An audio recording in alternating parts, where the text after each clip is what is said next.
Hey, everybody. Hey guys. It's been an amazing week. I'll tell you what, we have been working our tails off, trying to get everything revamped. Dave's been working his butt off too, along with Rob G. We've all been in, Jackie, myself, we've just been on it and having a blast all together. Even though it's been work, it's been a blast. It's been a lot of fun. So I just want to welcome everybody who's in there so far. We've got Tim, Race Fan, Jimmy J, Jordan Gonzalez, Kitty Cat Whack, Radio Wendigo, Brown Dwarf.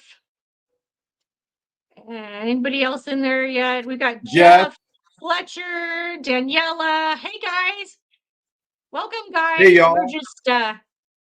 just gonna hang out with you guys for a few minutes before we get started. Hey J Truth Truth Seeker Seeker, Pod, Silent silent Listen, listener. welcome. Oh, we love you guys. Yeah, We are fantastic. doing really, really well. We've actually been oh, hold on. I think my phone's on. Hold on. Make sure your phone's off because I hear like a little bit of an echo. But It, we have been doing a lot of stuff for Spaced Out Radio. All of us as a team, we yep. are on creating new videos, and we're creating new content, and we're doing new stuff for the store.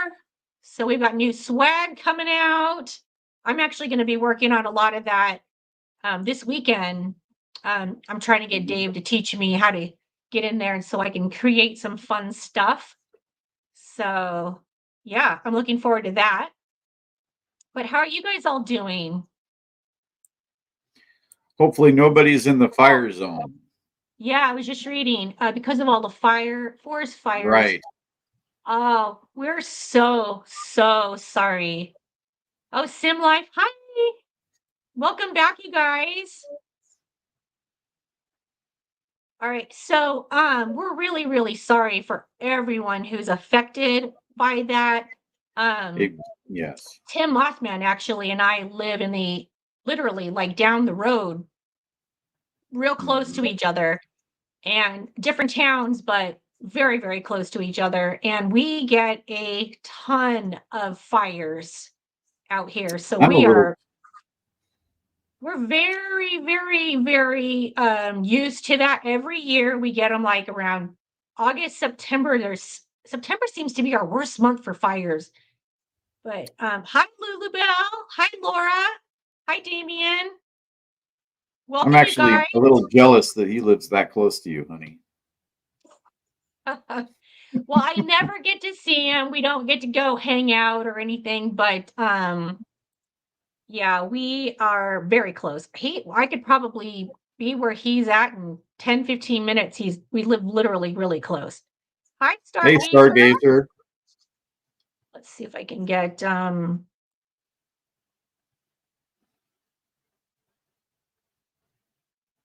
look at this. I love this. Lila Bell. Brown Dwarf. Haven't seen him in here. Everybody's working really hard Yeah, though to get this revamped and looking yeah, we good. are. We're having a blast doing it together. Yeah. But yeah, things are looking awesome. We want to create like a whole new look and new commercials for you guys. We want to, create new stuff that you guys can come in and really see like a new, cool, fun difference. And we're all like working hard. I know it's like, it's fun, it's stressful, it's exciting. And like yesterday, I worked on one video for 10 hours and I'm still not done. So,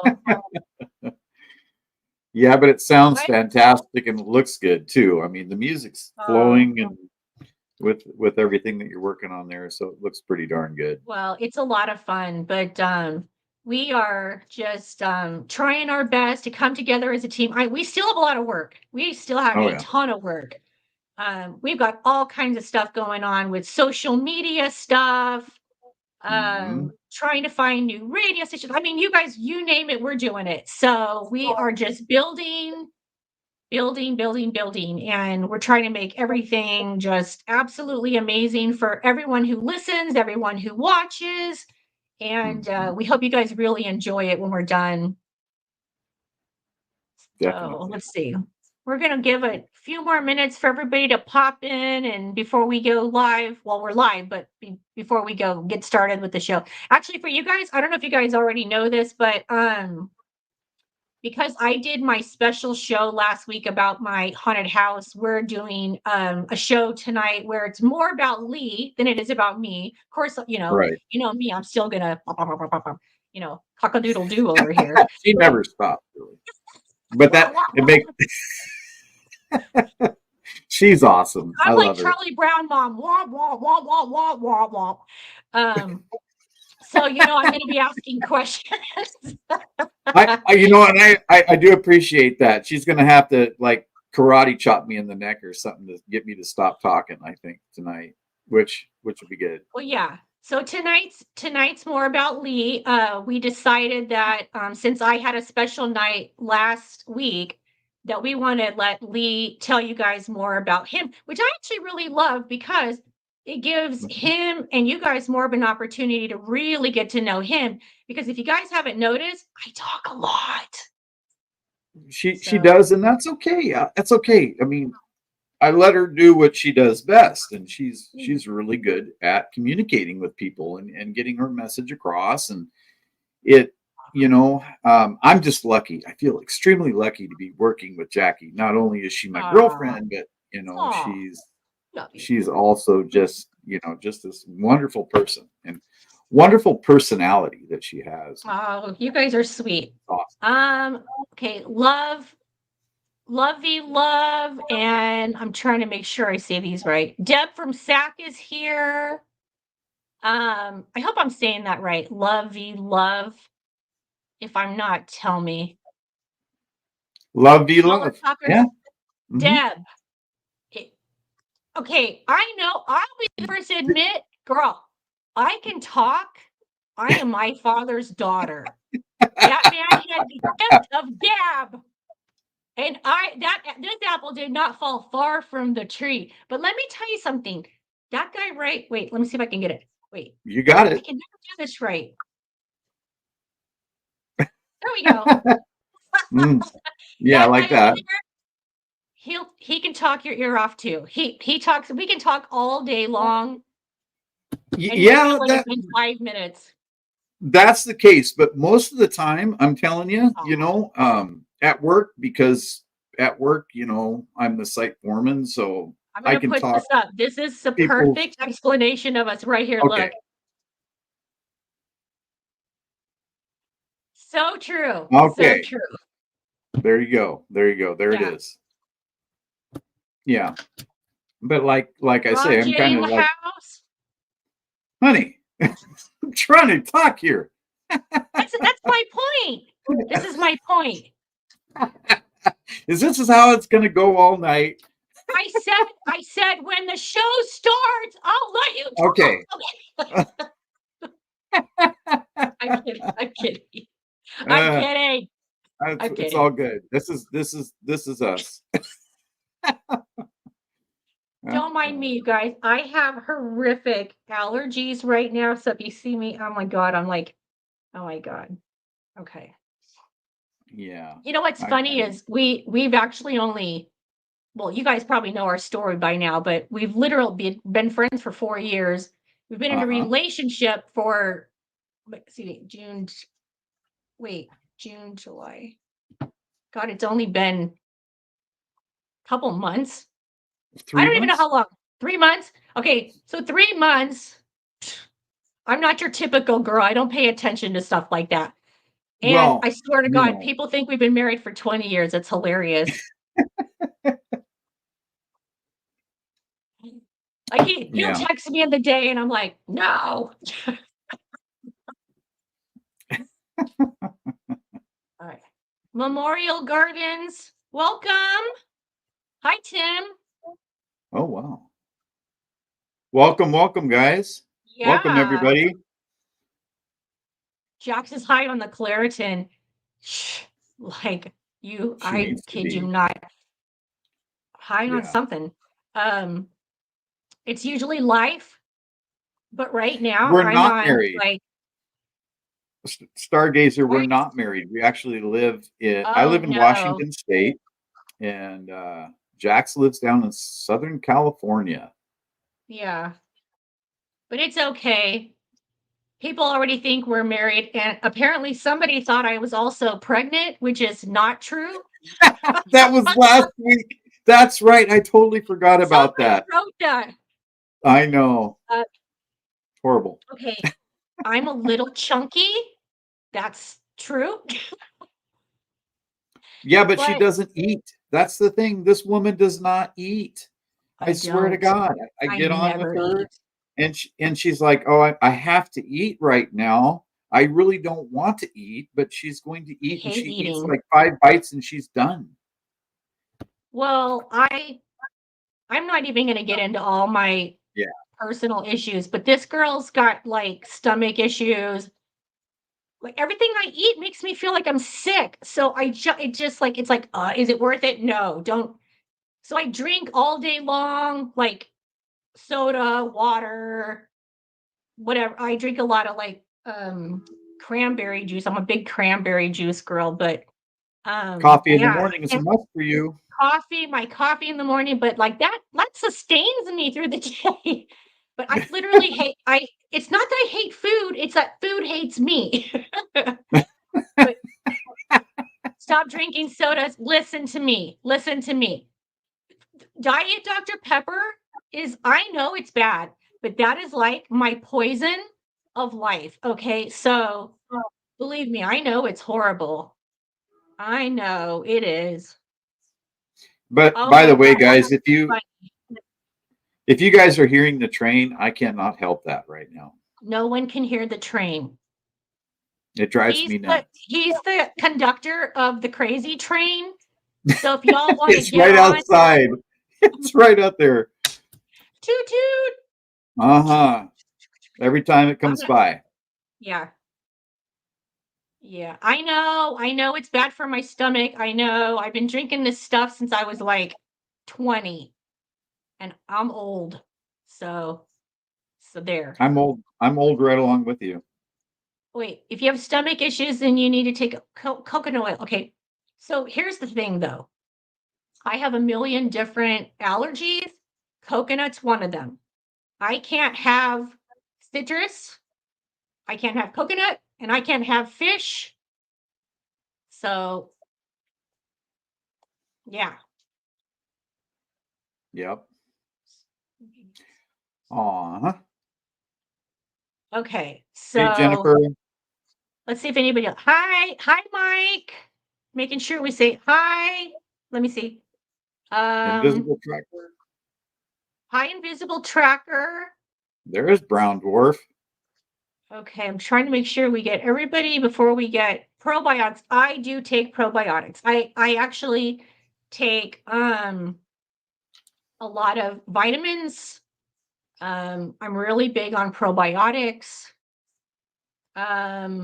Ginger water with cucumber. I love cucumber. Ginger water Yeah, would be nice. but for anybody out there who has stomach issues like me, and I cannot have citrus and coconut. So if you have any kind of remedy, I I do can't have have to. anything with fish. I have to comment here. Somebody is saying Jack's no heckle fish. I am not a fan of the heckle fish. He I don't know what a drives heckle me fish is. nuts. Well, there's What's another that show mean? out there. Oh, There's well, a I'm show. allergic to all I like seafood, and so that's a no for Jax. Let's see. Bro- Bromine toxicity. I don't know if I'm saying that right. Okay, let's local see. Hi, kimchi. Lex. Hmm. So yeah, so anyway, basically I about 4 years ago, when all the COVID crap started, I know I'm probably not supposed to even say that. But I got very, very, very ill. And ever since then, it's affected me. I've had it 4 times, but yeah, for some weird reason, it went straight to my stomach, and I since then cannot eat without feeling sick. So I don't know what the deal is. Um, All right. We should probably go to our intro. well, let me make sure everybody's in here that we've said hello to. Hi, Jennifer. I don't know if I said hi to you already. All right, guys. Well, I say let's get started. All right, let's do this. All right.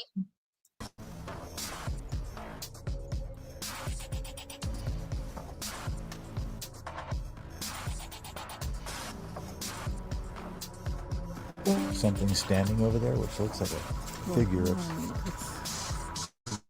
some sort. It literally just left. What the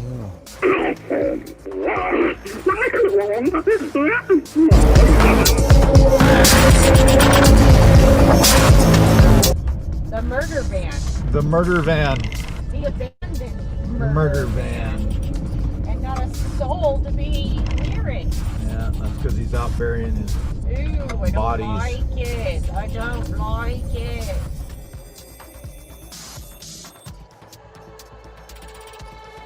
Stretched. Stretched. Nah, My God. it's garbly good. Garbly gook. Yep. Okay. We're looking for full sentences. We want a full conversation. Well, if you get probed, you might get stretched.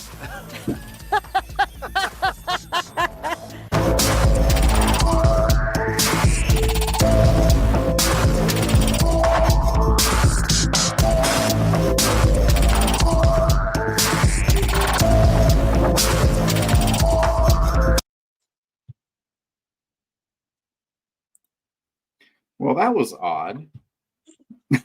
As soon as that started, I was like, no. That's the first one we made. For some reason, that got put in the queue. That's odd. Okay. All right. Anyway, that's fine. It's your night, so Yeah. So let's go ahead and mess it up. All it's right. all good. So, It's all good. so tonight, Anyway. guys, we're going to go back in time a little bit here, and we're going to talk Mhm. about some experiences that I have had in the Pacific Northwest. Some of my Bigfoot encounters, and I'm going to talk about 4 of them that were, I would consider them substantial. Okay. For one reason or another, you know, these experiences for me were ones that stuck out. I've had other things happen, like I've been in the woods before and I've heard a whoop or something that sounded like an owl that then changed into a Bigfoot call. But these four stand out. And you know, I've never really been interested in Bigfoot research. My attention has always been geared towards UFOs and that sort of thing because of the experiences I've had with UFOs. But when I met Jackie, I knew that we had to do this, and I had to start paying more attention to the Bigfoot side of things. So let me just get started here. So in Washington State, there's an area called the Passaitan Wilderness. Now, it's a pretty good large area up near the Canadian border. And there really isn't too many roads into the Passaitan Wilderness. You usually have to hike into this location. It's between Winthrop, Washington and Ross Lake or Diablo Lake. In a section of area, I think it's probably a good, you know, maybe 600 square miles. I want to say, I don't know for sure, but I'm just going to throw that out there. It seems like about right. But there is one road out of Winthrop, Washington that goes up 8 Mile Creek. And before I got married, my wife to be, this is, I don't know, maybe I want to say probably about 26, 27 years ago, 28 years ago, we drove up there to go camping because I love camping in this area. This is where I grew up when I was a little kid. My grandparents owned a house out near there, and it's just a lovely, lovely area. There's rolling hills. There's, not too far from that, there's a lot of big mountains with sharp peaks. There's the picket range out there. There's just some really beautiful country. Rugged as rugged can be. And a lot of it does look like and remind me of the Rocky Mountains, so just a beautiful territory up in there. And it's desolate. There's, like I said, there's really no roads. There's a lot of trails. There's a lot of trails for like pack horses and that sort of thing in the area. People go for weeks on end out there, just out into the wilderness. And so anyway, we went up 8 Mile Creek. We're going to camp. And we found a spot. Now, there's spots along the river all over the place up there, but this spot grabbed our attention. And the reason why is because it had a really good flow of water. You could hear the river nicely. We figured, man, at night we're going to be able to hunker down right here and sleep in our tent, and the water's going to sound wonderful as we're going to sleep. And it's just was a great spot. Not so much a good view, but just really felt good. When you come into an area, into a camp spot or whatever, and it just feels good. It feels homey. It feels welcoming, right? So this is kind of like what it felt like when we got there. So we set up the tent. We, put everything out, all the food stuff, and got ready for bed or whatever, and crawled into bed. And I don't even know what time of night it was when we finally crawled in. But, you could see that there was a moon out. We had heard something in camp in the middle of the night. This thump, thump, thump. You could tell that it was bipedal, whatever was coming towards camp. And we had, the first thing I thought of was, okay, maybe there's a bear in camp. We've got our cooler sitting out there. We didn't even put the cooler in the truck. Now I know better, right? But we left the cooler out there. We had all of the food stuff sitting there, probably, 30 feet away from the tent. So all of that stuff, all of that smell is out there. I'm like, thinking, great, here we go. I wasn't smart. I didn't think about it. And now we have a situation, right? And I'm hearing this thump, thump, thump. And the way the moon is sitting. And then there was a shadow. The shadow in the moon was upright, standing upright. And I'm like, oh my gosh. And so I had a shotgun. I grabbed my shotgun in the tent. I had it in there already. And I handed my soon-to-be wife at the time my Glock. And I was like, okay, we're going to blast through this tent. If anything happens, I've never been so scared in my entire life. My heart in my chest felt like it was going to come out of my throat and out through, you know what I mean? What's that remind you of? Well, I'm telling you, we did not feel this way at Mount Adams. I was out of my mind for some reason in this location at this time. And it's such a difference, right? In the way I felt, and so I don't understand that now, but back then when this was all going on, I was ready to pull the trigger and start blasting. I had slugs loaded in my shotgun. I was going to put holes through things, but I did not, right? I kept my cool well enough, even though I was scared out of my mind, just completely scared out of my mind. What's this? Yeah, there's a bunch of food out there. But you know what? We never heard it leave. We heard it standing near the tent.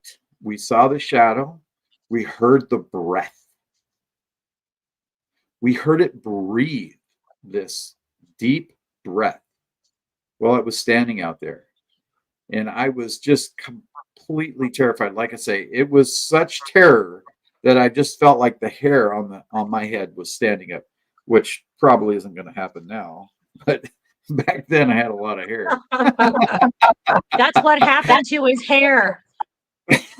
Yeah, it left me because of this incident, right? But yeah, seriously, no, it was super terrifying at the moment. And I'll Yeah. never forget till the the day I leave this place. I'll tell you what. The next morning, we got up, went outside, nothing had been touched. None of the coolers had been messed with, nothing. It was absolutely sterile, like nothing had happened. I remember looking around on the ground outside the tent to see if there was any footstep or footprints or anything that I could see, and I could see nothing. Not a thing. Even after hearing it, the footfall, you would think that it would have left some footprints, but there was nothing. Nothing. And I look across my experiences that I've had with Bigfoot and Sasquatch, and a lot of these things don't make sense to me, right? But other people have experienced the same thing with this sort of phenomena. Is they'll see a footstep and there'll be no footstep.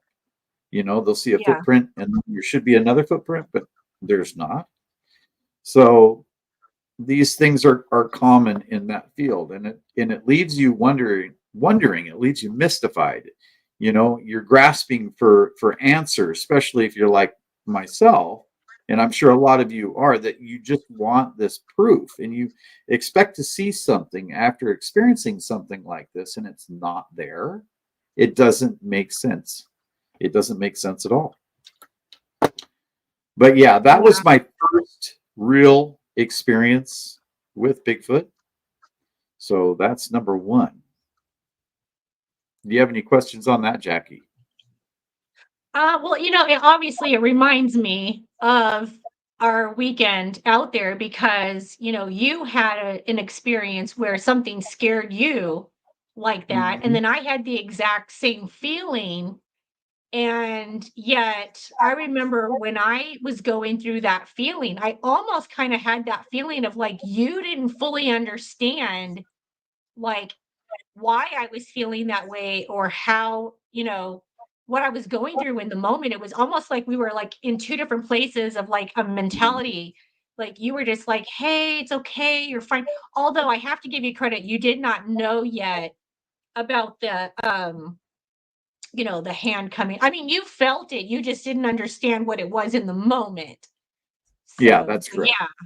yeah, but yeah, I understand that feeling all too well. So does anybody have any questions they want to ask? Jump on and ask any questions. I'll throw them on there. Yeah. So that was the first one. And we're going to go into the second one now.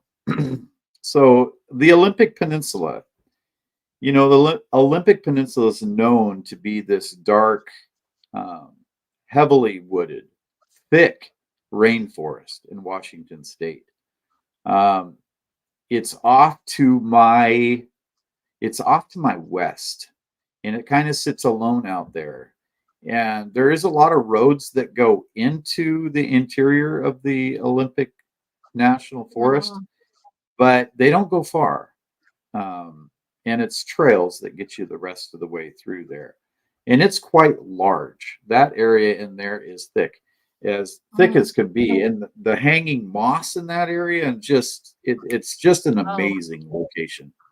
Wow. Let's see, what's this? Diablo.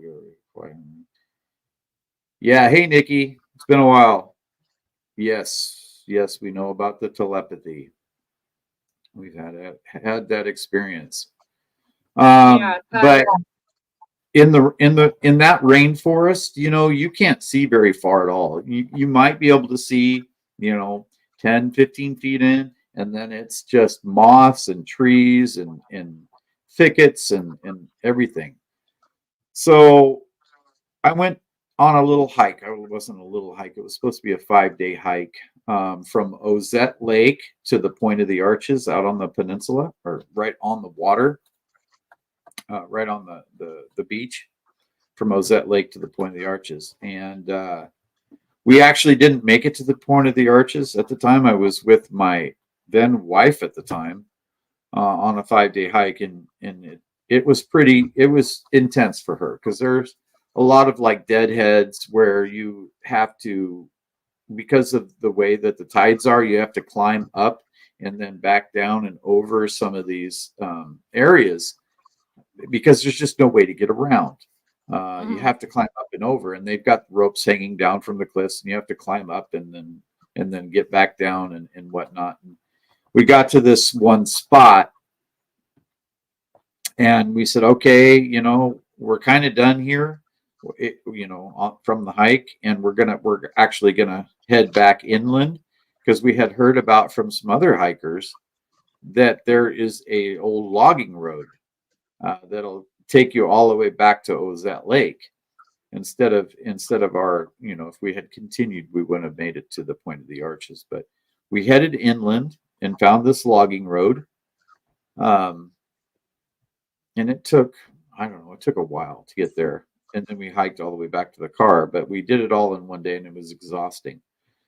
But as we were hiking, got to the logging road, and then started down the logging road off to the left side, which would have been east for us at the time, there was a clear cut that we were walking past, and there was some trees and some thickets and this sort of thing alongside the logging road, and then just clear cut, and then more trees off into the distance.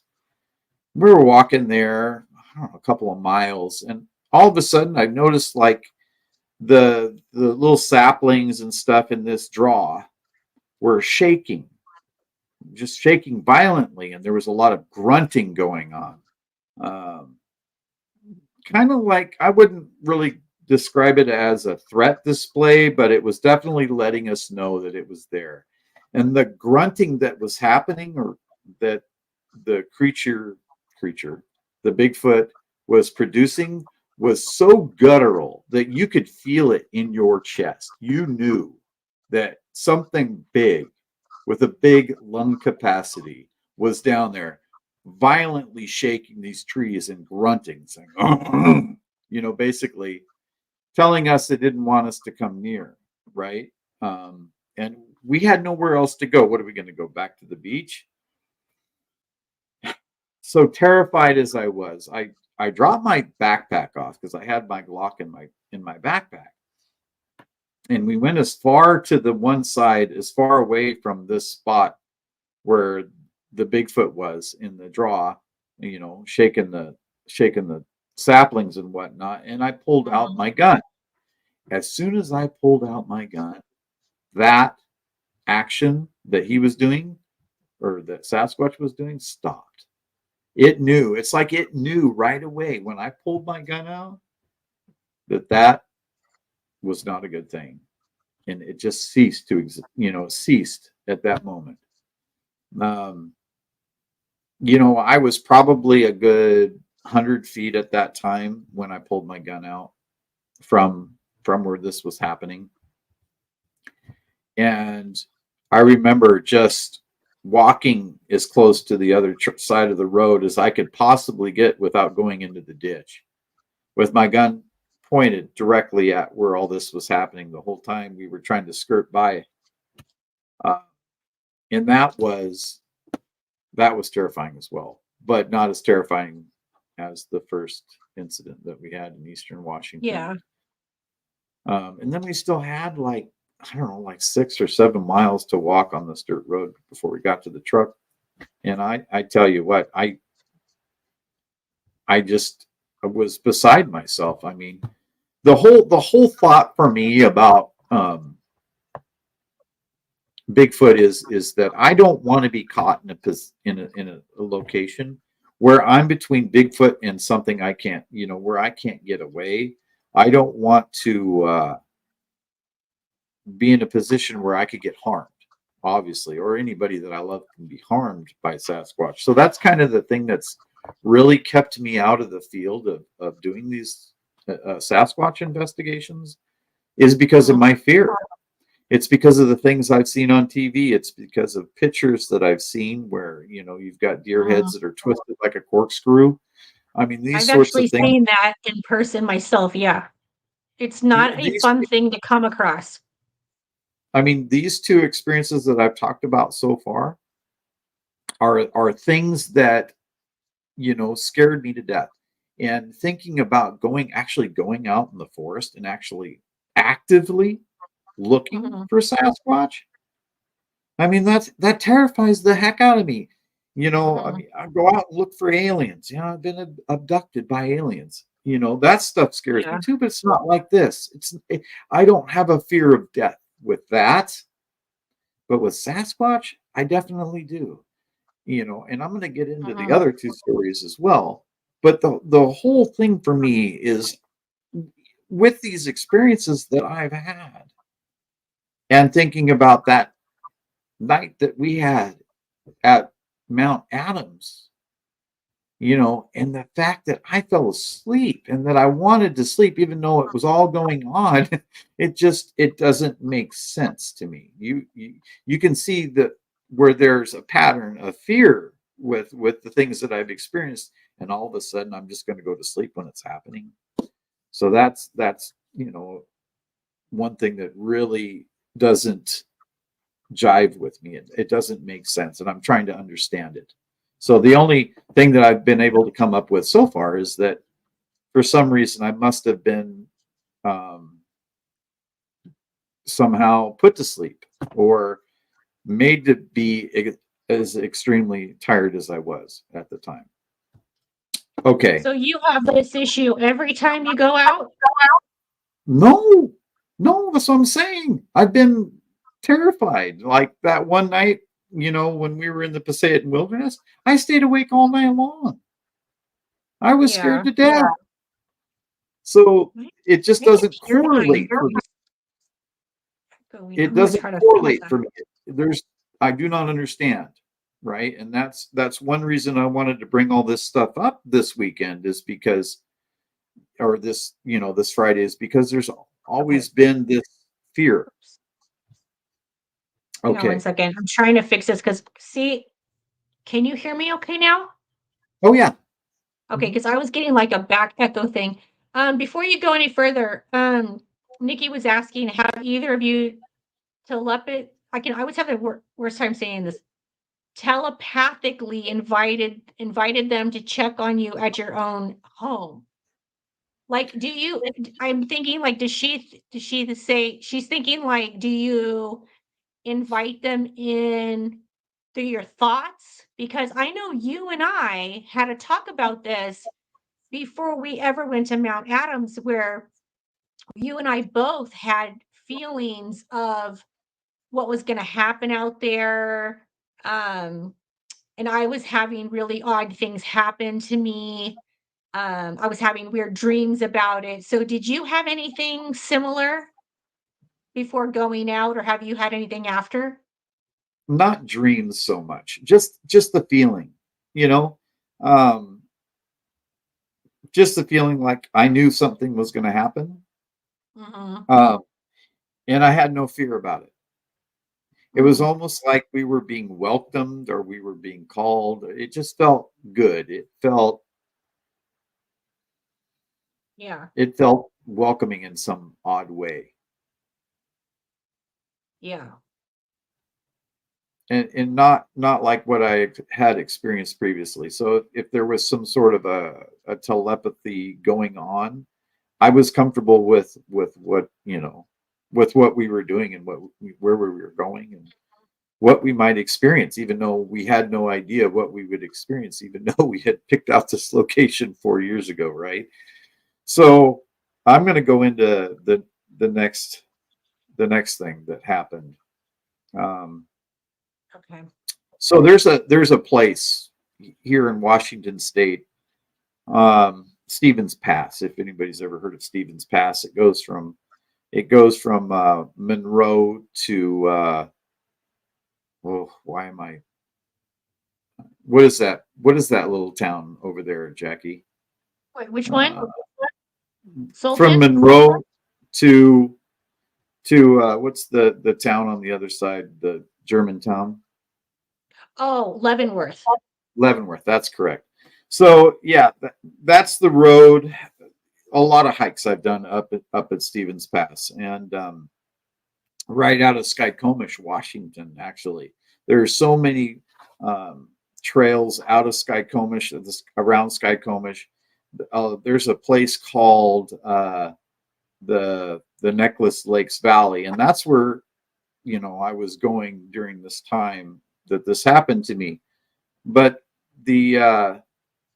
there's so many lakes up there in the mountains, thousands of lakes, and it's just beautiful country.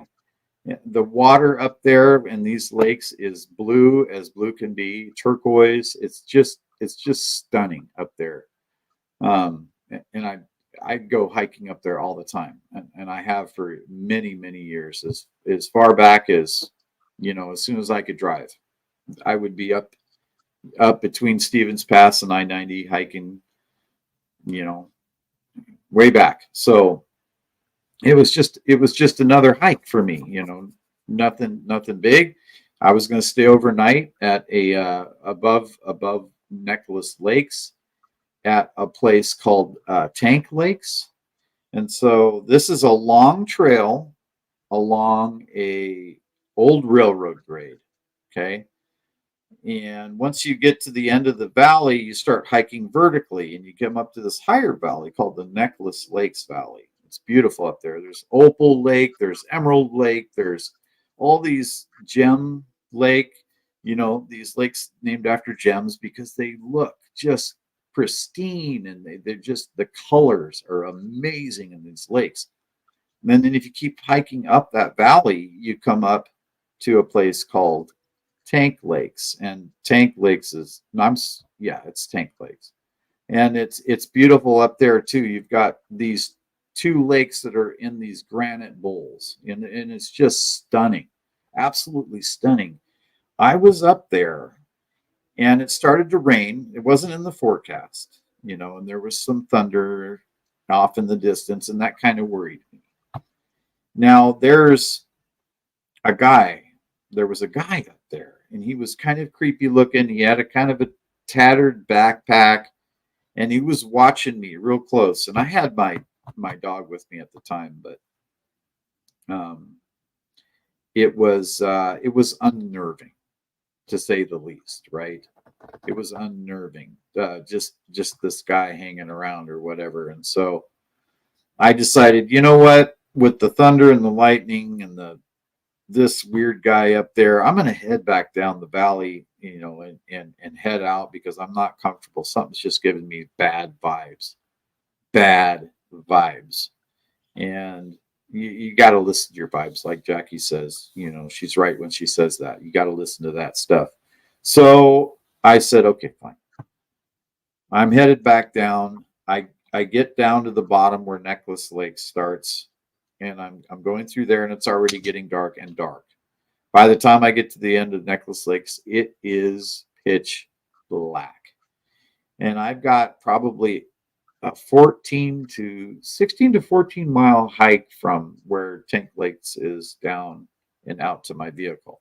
By the time I get down the hill to the railroad grade, I am trashed. I am so tired.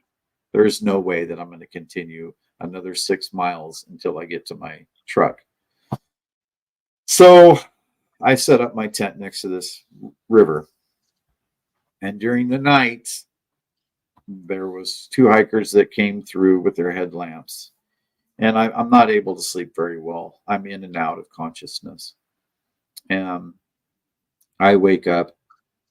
I'm like, okay, it's like 4:30, almost 5 o'clock in the morning or whatever. I'm going to roll up my stuff, and I'm going to truck my butt out of here. And so it's barely getting light. And I pack all my stuff up, get it on my back, and I'm headed out along the railroad grade. And there is a hillside that goes up the hill. Railroad grade's kind of flat. Looks like it might have been an old road, but it's just, where the train tracks were at one time. And down below that is kind of a marshy area, and there's all kinds of like swamp grass and everything you can imagine that would be in the water out there, like things with tubers on them, and you'll understand why I say that.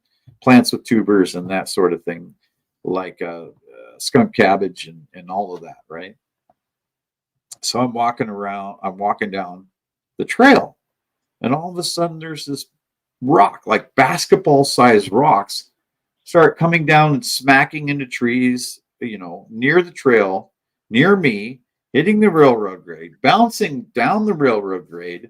And these are roundish rocks, not completely round, but they're not jagged like from a cliff that had, broke apart or whatever and created a landslide.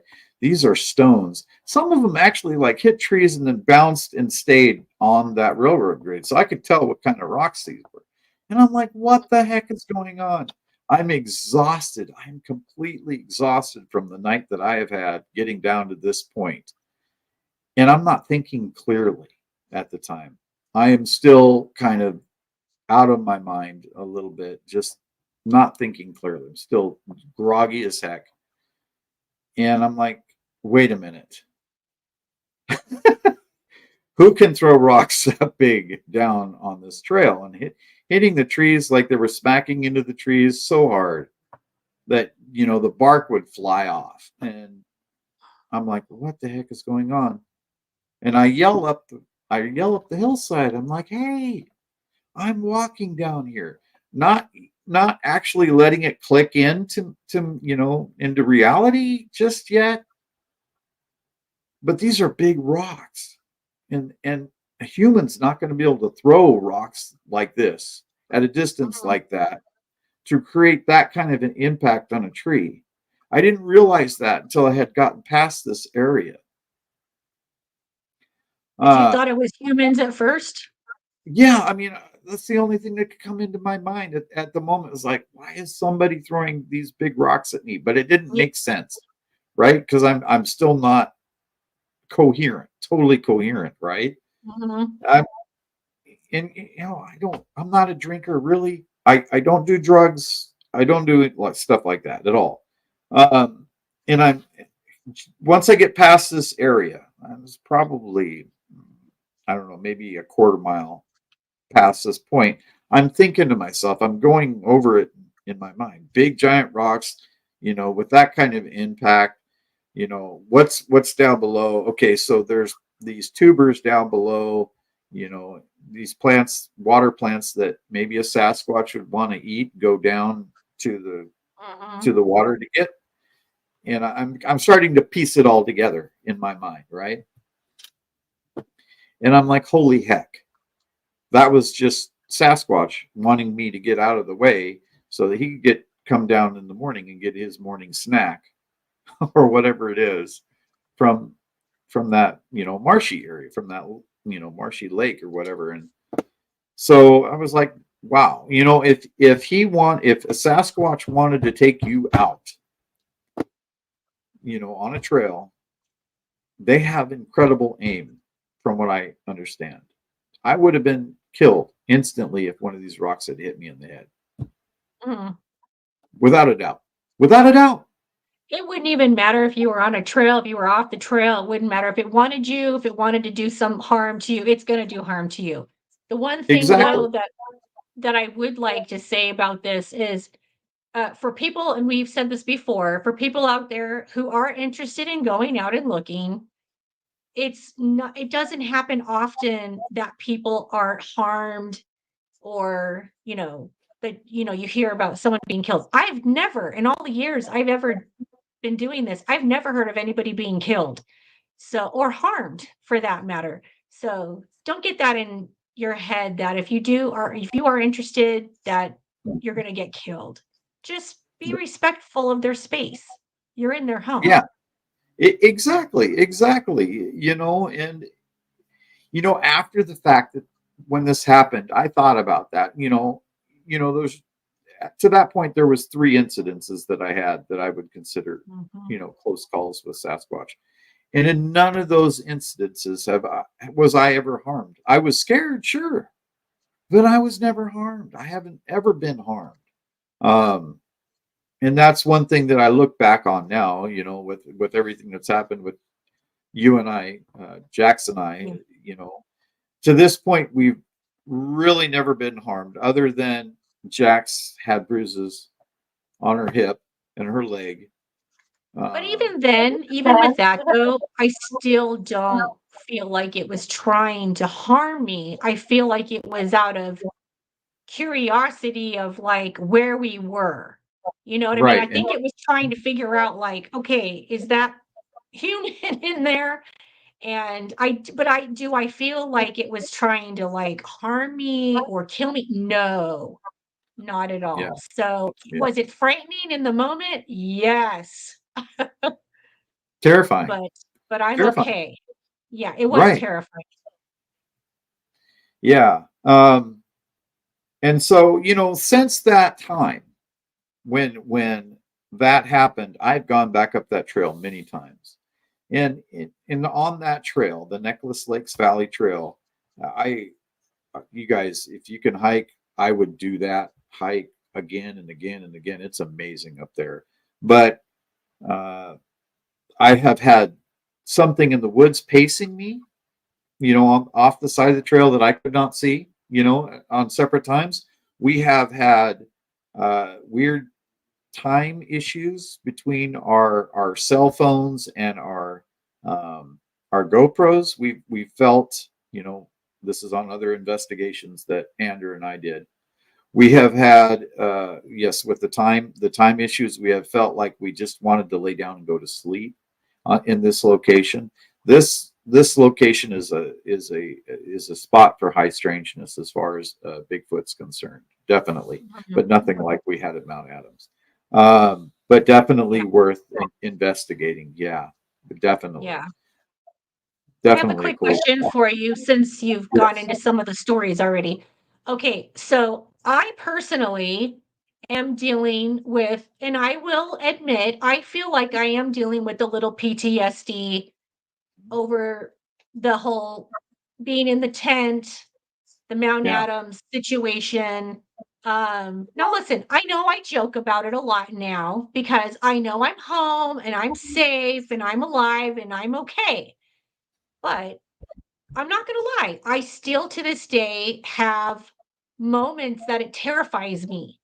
I still have bad dreams.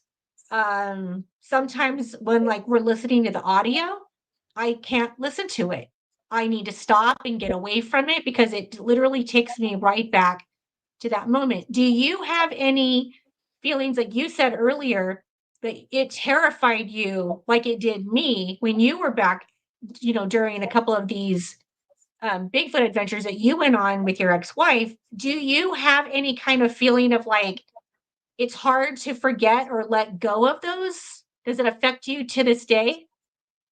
They're prominent in my mind. I would say the one that affects me most is the first one that I had when it was standing right outside the tent and I could see the shadow and I could hear it breathing.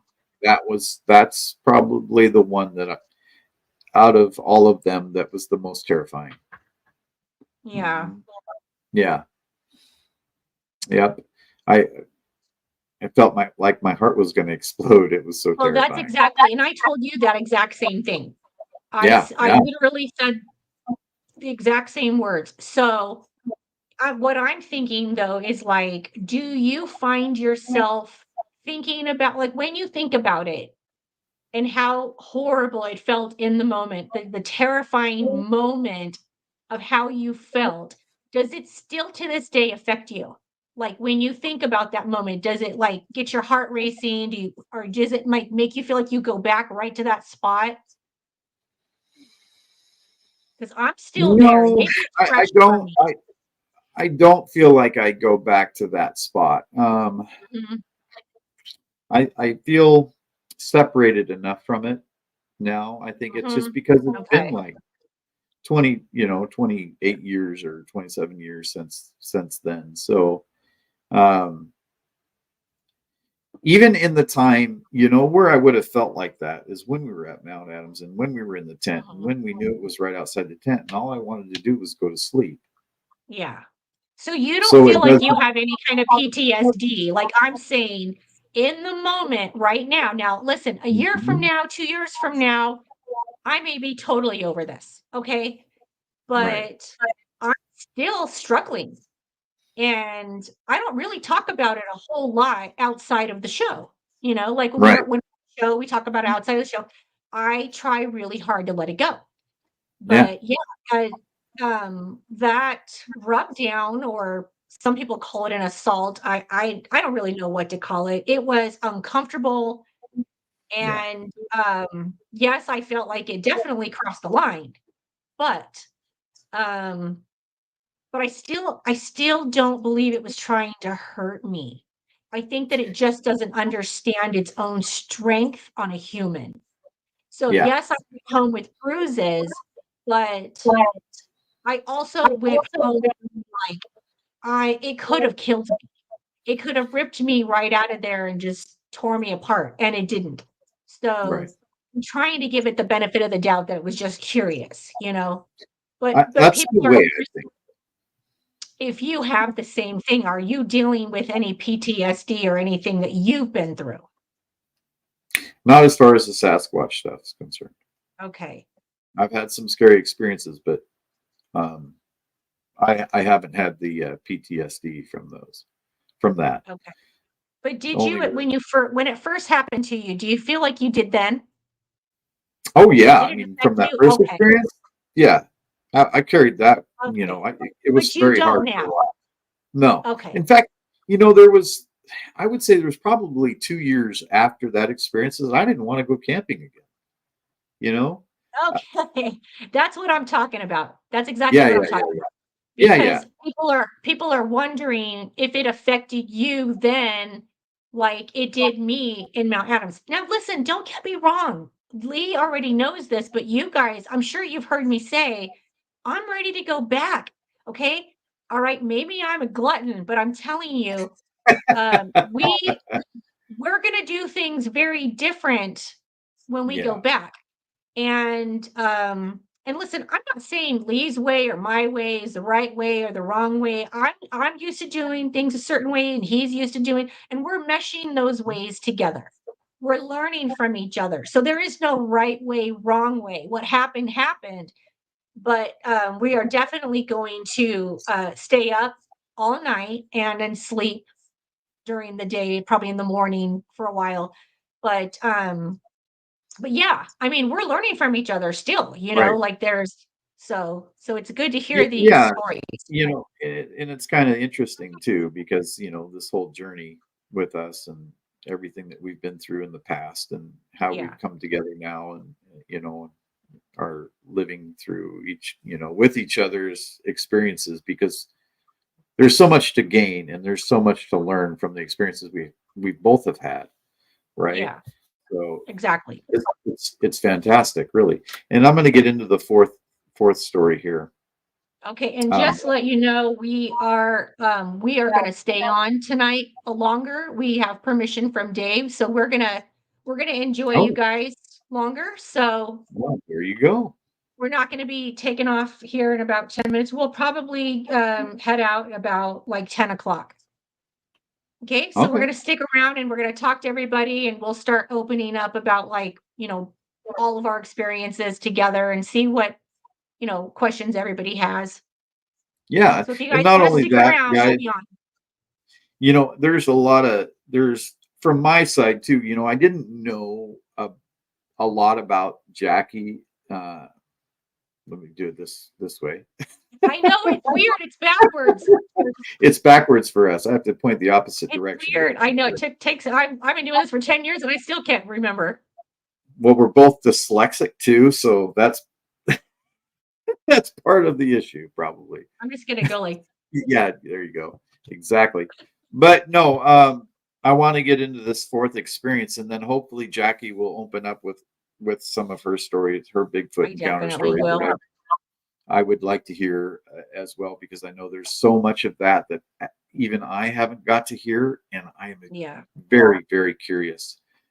Since we got absolutely. permission, I'll probably go into a couple other short stories as well. But Okay. this fourth story, guys, this fourth story happened near True story. near Mount Baker, Washington, just up the hill, just west of Baker Lake, Washington here. So there's Mount Baker, and there's a huge lake next to Mount Baker that's called Baker Lake, and lower from that is Lake Shannon.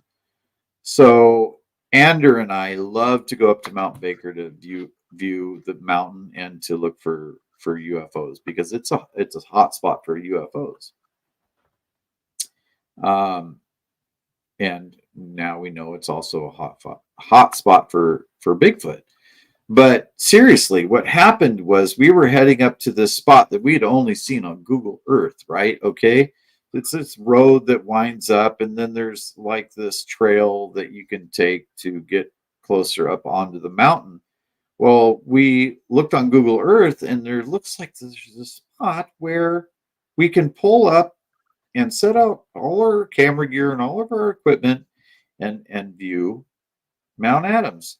Now, not Dave Scott, but Dave, I'm trying to remember his last name right now.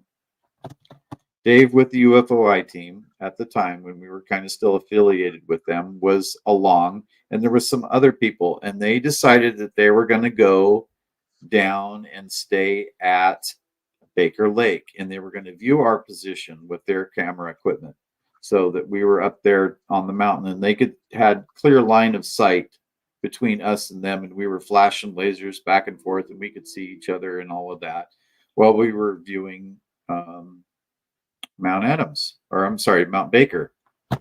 And we set up for that night, had dinner and whatnot, and we had all the camera equipment. This is before we could do our live broadcasts, so all I had was my cell phone, and weirdly enough, from that location I could still call and receive phone calls. So I had done that during the night with my buddy Tom Sanger. Dave Mason, that's who it was that was down below. Some of you probably know who Dave Mason is. Dave Mason. Huh? Yeah, Dave Mason. Just wrote that. Yeah. So he's been on Skinwalker Ranch and stuff like that. Dave's a great guy. Yeah. So we were up there, and he was doing some filming from down below, and we were up top. And all of a sudden, there's this logging road that winds down. That's how you get up there. But we could hear something being dragged on the logging road going over the gravel, like something like a body or a deer or whatever it was, a log. We had no idea, but it was being dragged across the logging road. We were listening to it quite intently, and I'm like, what the heck is that noise? And Anders actually the one that heard it first, and he alerted me, and we're both sitting there just confused as all get out. And we didn't have a thermal camera at the time, so oh well, but we did have some night vision and that sort of thing. But we couldn't see anything through the thicket down the hill. But we just kept hearing this dragging across the gravel. And all of a sudden that started to stop. And then it was this noise like the thickets were being broken, and like it was coming up towards us. Like whatever it was dragging or whatever was being dragged was coming up the hill at us. Mm-hmm. And we're like, holy crud, what the heck? And you could hear the thickets and the branches and the brambles and everything was just snapping and crackling as it was coming closer and closer and closer to us. And I was getting terrified out of my mind at the time. I was just like, are you kidding me right now? And we were just mystified by and starting to get scared. mystified by it. And then it started making these grunting noises as it was coming up at us and closer and closer. And all of a sudden, Andrew and I are looking at each other and freaking out.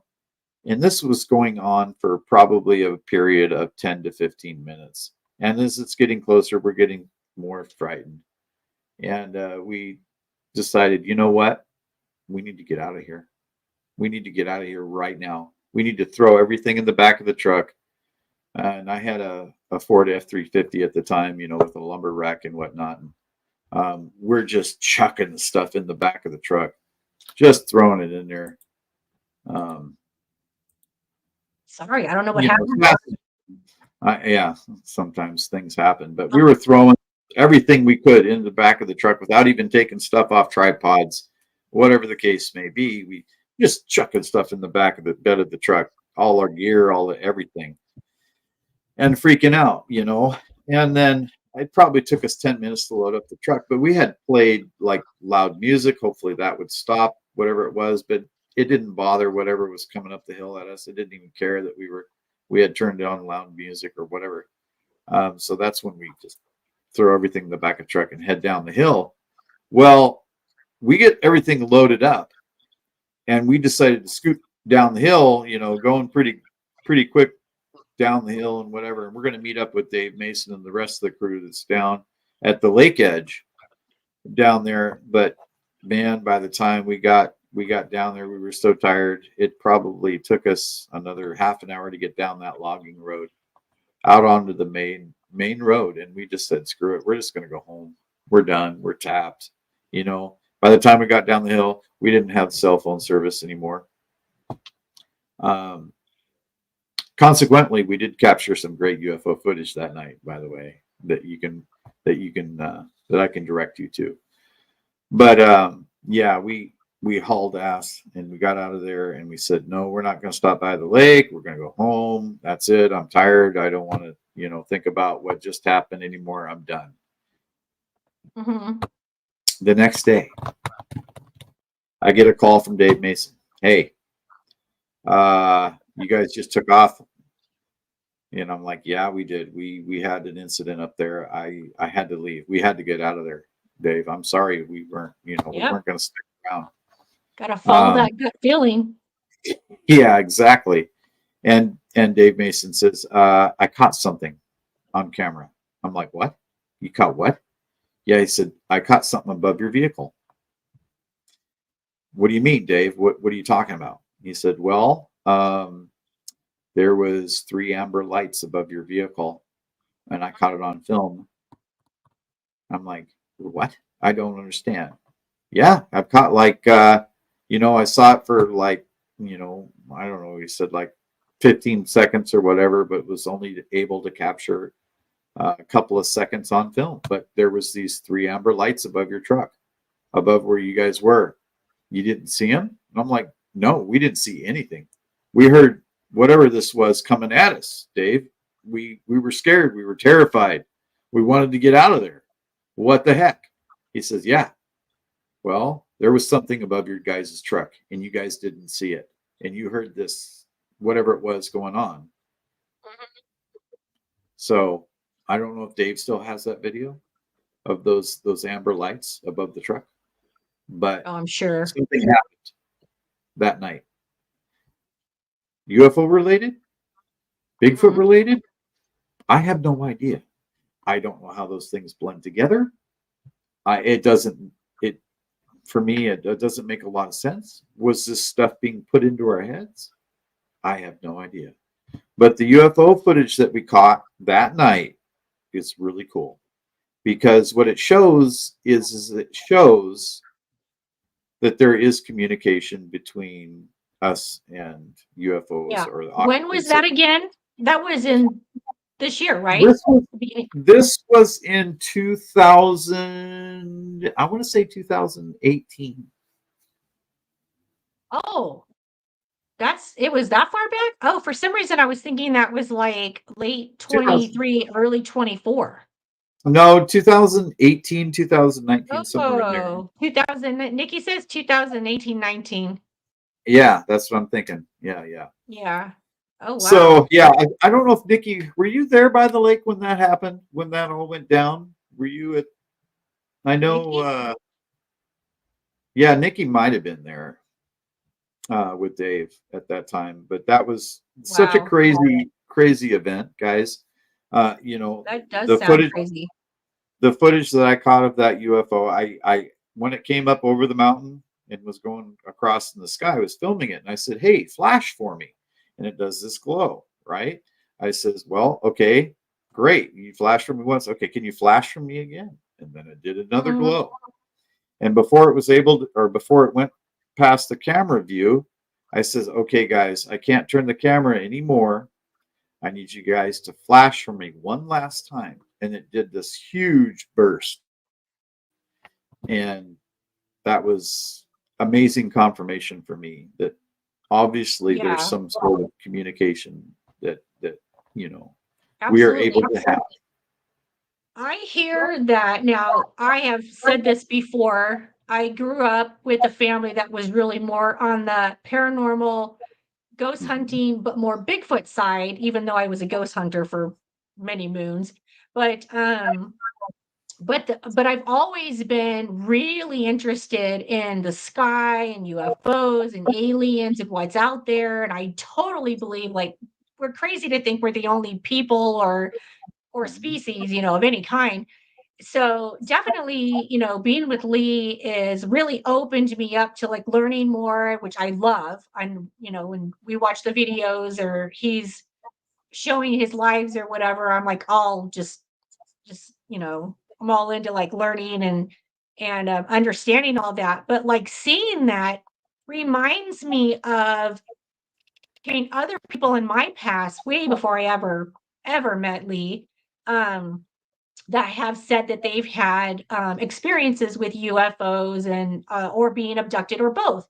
And they literally have told me in the past that you can literally talk to them and tell them to come and that they'll communicate with you like that. So, when you told me that, I was like, wow, that's not the first time I've ever heard that before. Yeah, So it's cool to know like they hear you, they respond to you. So yeah, that's really cool. That's interesting. Let's see if we got yeah. video. So my question to you, because this being the last major encounter that I want to talk about tonight, but Mhm. um, you have heard in the past that there have been others that have had Sasquatch encounters with these amber lights. Oh You've yeah, mentioned it to me that I've you've had heard that. about this I've before. personally had that. So why don't you, Jackie, go ahead and go into one of those stories because I haven't heard. I haven't Okay. heard it. So growing up, for those of you on here that are new, that don't know, so most of you guys know who I am and my past and all my experience with growing up with the Bigfoot world. But those of you who don't know, just so you know my backstory just a little bit, I started with my family at the age of 4. And so I just turned 54. So that was actually my 50th like camping experience where I wanted to go with Lee to Mount Adams. And it blows my mind that I've been doing this for this long. But anyway, so I've had 50 years of like different times and places and experience all over the entire country. And but yes, I have seen the amber lights. Usually what will happen is we will be um finding different things or hearing different things going on where you'll be researching and you'll come across like tree structures or nests or whatever it is that we're onto at the moment. Well, it seems like right about the time we feel like there's just about that moment of seeing something, actually having, a visual of something standing there or near very close, we'll often get these orange, like amber looking orbs, and there'll always be 3 of them. Now, I have seen white. We will get like these big orange, like orb globy, um, amber looking orbs, and they will usually float on top of each other like this. So it'll go like 1, 2, 3, and they'll float above each other. And they'll often be above the trees. Sometimes they'll come down lower. But usually when we see them, we can see them up a little bit higher than the trees. I don't know if anyone else on here has ever had that experience or heard of that before, but we have actually had both colors, the white and they're always extremely bright. Like and they're always in threes for some weird reason. But sometimes we'll see them off in one direction and then they'll be off in another direction, but they're usually really high up, like just above the tree line, and you'll see them. Or sometimes like off in the distance, and you'll think like there has to be a mountain or something where you're seeing the lights, and then the next day you realize what you thought would have been like a house sitting on a hill, there's no hill and no house. So it ends up being something was floating with these 3 lights. But yeah, we have had that experience in multiple locations. The last time I saw them was in Northern California, and that was a couple years back, probably 2, 3 years ago.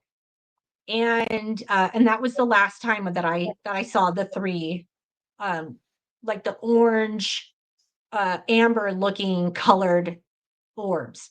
And they're very like solid and they stay together most of the time. Sometimes they'll drift like a little off from each other, but they usually stay in this formation of the 3, which is very weird.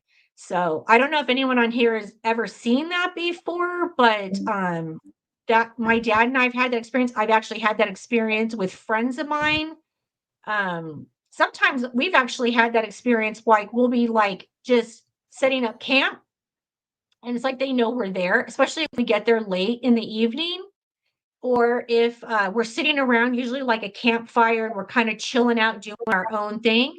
And a lot of times it's like they wait until we're kind of in our own little camp surrounding, which is exactly what happened to Lee and I at Mount Adams, is they wait until you're kind of in your own little um, camping area. Like we ventured off walking around and we never had like too much going on. There really wasn't too much like talking or noise or tree knocks or anything, unless we were like usually in camp. And I think that's usually when Lee and I would hear most of the things that we experience there. And that'll often be what we'll have as a family.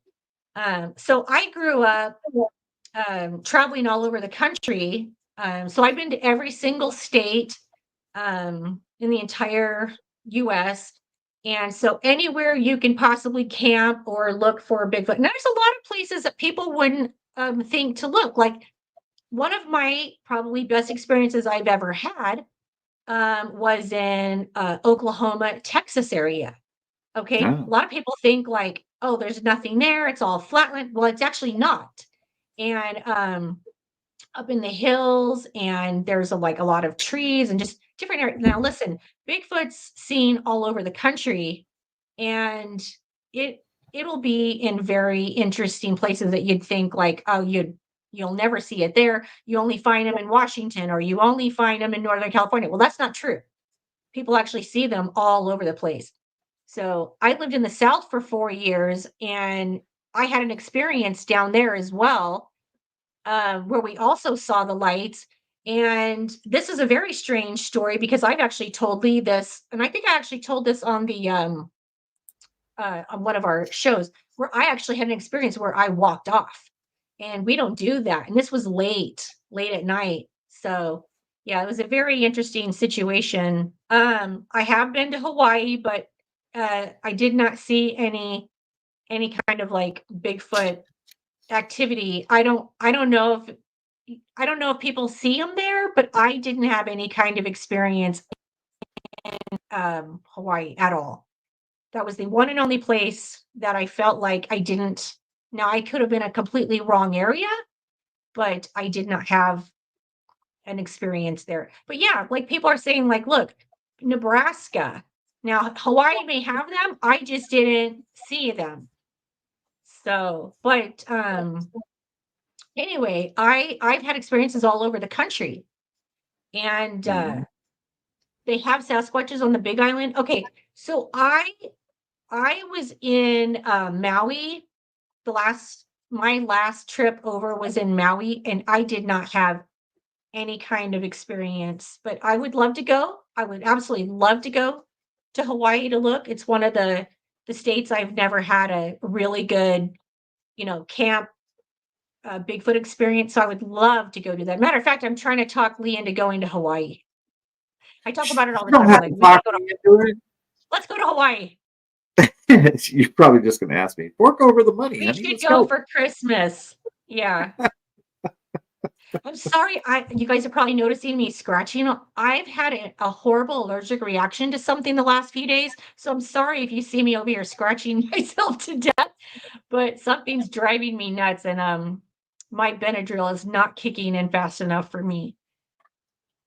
I think it So, might have been something I ate, but sorry. oh no, that's all right, honey. Everybody understands. Yeah. Okay, So, trivia question. What's the trivia question? What is the one US state where there hasn't been? yeah, Is that what people are saying? Hawaii? yeah. That's the Somebody answer? said Hawaii, Oh, but I don't know yeah, that I now have. because if some Sasquatch of some sort has been seen on the Big Island, I don't Yeah, know. I haven't been to Hawaii yet. I've only been to Maui, but I have been to every state in all of the United States.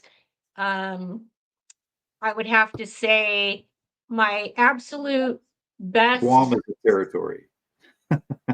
Bigfoot experience would be by far Mount Adams when Lee and Oh I yeah. were there. That was insane. I mean, even with the stories, we can't even make you guys understand how crazy it was. Um, Northern California, Washington State, Oklahoma, um, Texas, and then Alaska, probably all of my favorite locations. For But Sasquatch. but yeah, Okay. for definitely looking for a Sasquatch. Yeah. Yeah. Bigfoot. I mean, you can almost be anywhere. I really do. No, well, okay, hold on a minute. I take that back. My dad and I did have a really crazy experience in Tennessee one time where we could hear like the Sierra chatter going on, but Yeah. unfortunately at the time we were Uh-huh. staying in a cabin and the sounds were really freaking out my mom. Uh-huh. And she did not want us to leave her. She said it was really, really freaking her out. Um, Huh. oh, good Lord. Uh, apparently Bigfoot's favorite position is a rub down Yeah, under that's okay, so under the tent.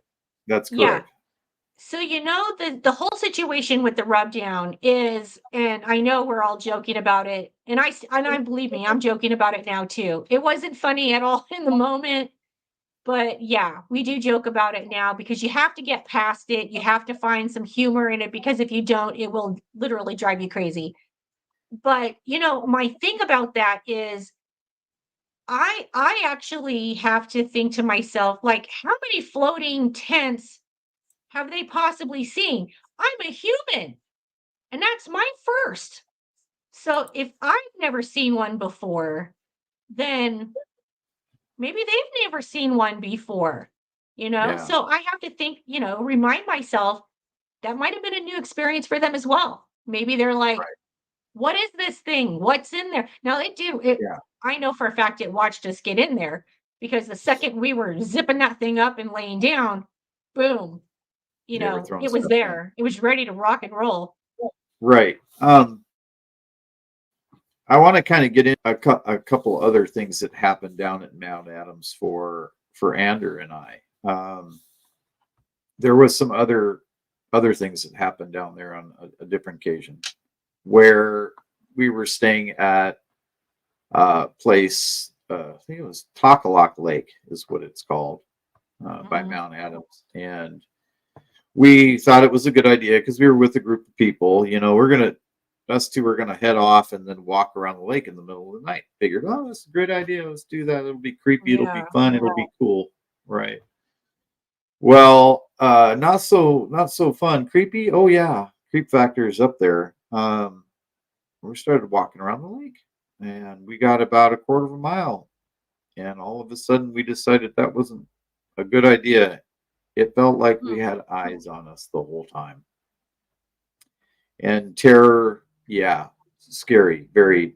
It was like we were trudging through molasses at one point because the fear was just getting it was just amplifying and amplifying and amplifying. And it's not like we were talking to each other about it. We were just both doing the same motion, like taking slower steps and slower steps because we were both so terrified. We got to the point where, like, man, we were both so terrified. We turned to each other and said, "Hey, this isn't right. Something's wrong. We can't continue." And Andrew was saying the same thing. Like, When yeah, we was got to turn this? around. When was this trip? This would have been about 2019, 2020. Okay. And our group had, even though they were back at camp, they had their own experiences back at camp with something too. And then the years after, because we keep going back to these locations where there's high strangeness, right? We went with the Wade brothers down there for some filming. They were going to film they filmed a documentary that never got released, never went anywhere. Shocker there. Wait a minute. Like that never happens. Wait.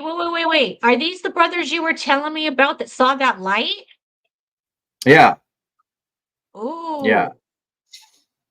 Yeah. Yeah, that was a whole week-long adventure down there at Mount Adams. And yeah. there So was okay, so tell of people real fast. things that we I'm so sorry, recorded. guys. There I'm about to was scratch my own head off. Um, tell people really fast exactly what happened, like just quickly, so they know what we're saying.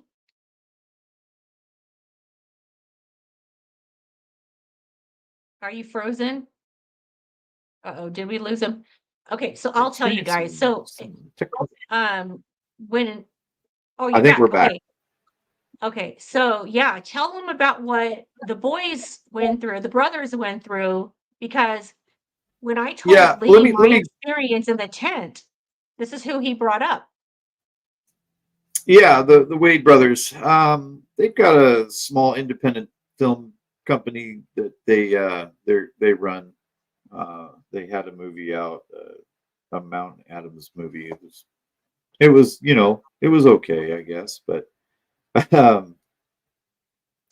they went up the mountain with me, up to lunch counter, which is the place you go to set up the tents, and in the at 12 o'clock in the morning, then you hike up to the summit to see the sunrise on the top of Mount Adams. But we got up there, and they were doing some interviews. We were shooting some some videos and whatnot, taking pictures up there at on the mountain. And yes, that's correct, Jack. That's correct, Nikki. They did way back when. But we were up there, and they went to bed, and I went to bed because they had a tent for themselves, and then I crashed in my own tent that I brought up the mountain. And they said in the middle of the night that there was a light that appeared above their tent and shined down on their tent. Now people, they'll walk by with their headlamps and whatnot. So I was kind of thinking that, but they said no, it was directly above the tent. And the thing is there's such high winds, up there on the mountain, that people have built these round igloo type things out of rock. They don't go up and over the tent. They just are like walls that they build with rocks and so forth that are up there on Mount Adams, because the wind is so fierce on that side. So they had their tent there, and I had my tent, but I don't recall any light whatsoever. They claimed that they saw this bright light over their tent in the middle of the night. Just like me. Yeah, Identical just like to you. me, actually. Well, So, I literally, mean, like when I told you the story, you brought these brothers up to me yeah, you said immediately, and I don't know them. I have no clue who they are. I've never heard this story. Don't know them. yeah. So, Mount Adams is a paranormal playground.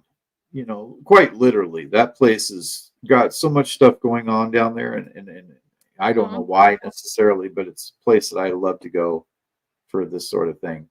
Um, and I was talking before about Andrew and I walking around the lake and then being so terrified and having things, happen to us and whatnot. But there's Mhm. more to this story. So back at camp, um, things had happened in the woods, I guess, off in camp, near camp, that people were talking about. Something's back there. It's throwing rocks. It's doing all sorts of stuff. So, Takalak Lake there is a good spot to go for all of that. And that's That is exactly correct. that was identical to me as well. No sound, zero sound. There was no sound with that light. Yeah, they didn't hear anything. We did hear like what sounded like an avalanche at night, but we never Not me. heard any. We They never did. heard They any did. sound from the light. It didn't wake me up or anything. I didn't even know about it. Now, I have a question about that. So when you guys were up there, was it just them and you, or were other people there as well? There was other people that were going to summit the next day, or But get they up at. didn't see the light. No one Not else that saw I'm the aware light. of. Not that we talked. Not No, Yeah, because somebody would have had to be directly over the tent. The way it was exactly. explained This to is me. exactly how I saw it as well when we were at our second location where now I could be wrong, but I think we were closer to the mountain at the second location. I don't know exactly. Um, I would say we were a little bit. Okay. Mhm. Anyway, the second location that we went to was for those of you who haven't heard, uh we were laying in the tent and the light was shining directly down. He was asleep. I had actually just woken up maybe an hour before. We were taking a nap. We decided to just set up a small, little, easy camp, take a nap, and then we would, you know, go from there. We didn't set up one camera, no audio. I mean, nothing. And so I laid there from about 11 to 12, and I guess about 12:15, something like that. Um, is when I saw the light, and you could tell it was coming directly above, shining in, and it was this extremely massively bright light.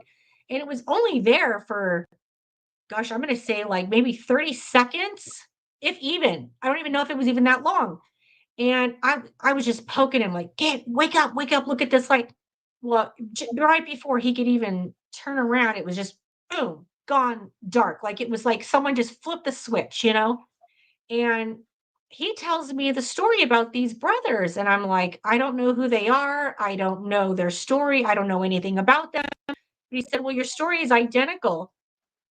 So I thought that was really weird that here we are on the exact same mountain and having the exact same experience. And I have no clue about this or who they are.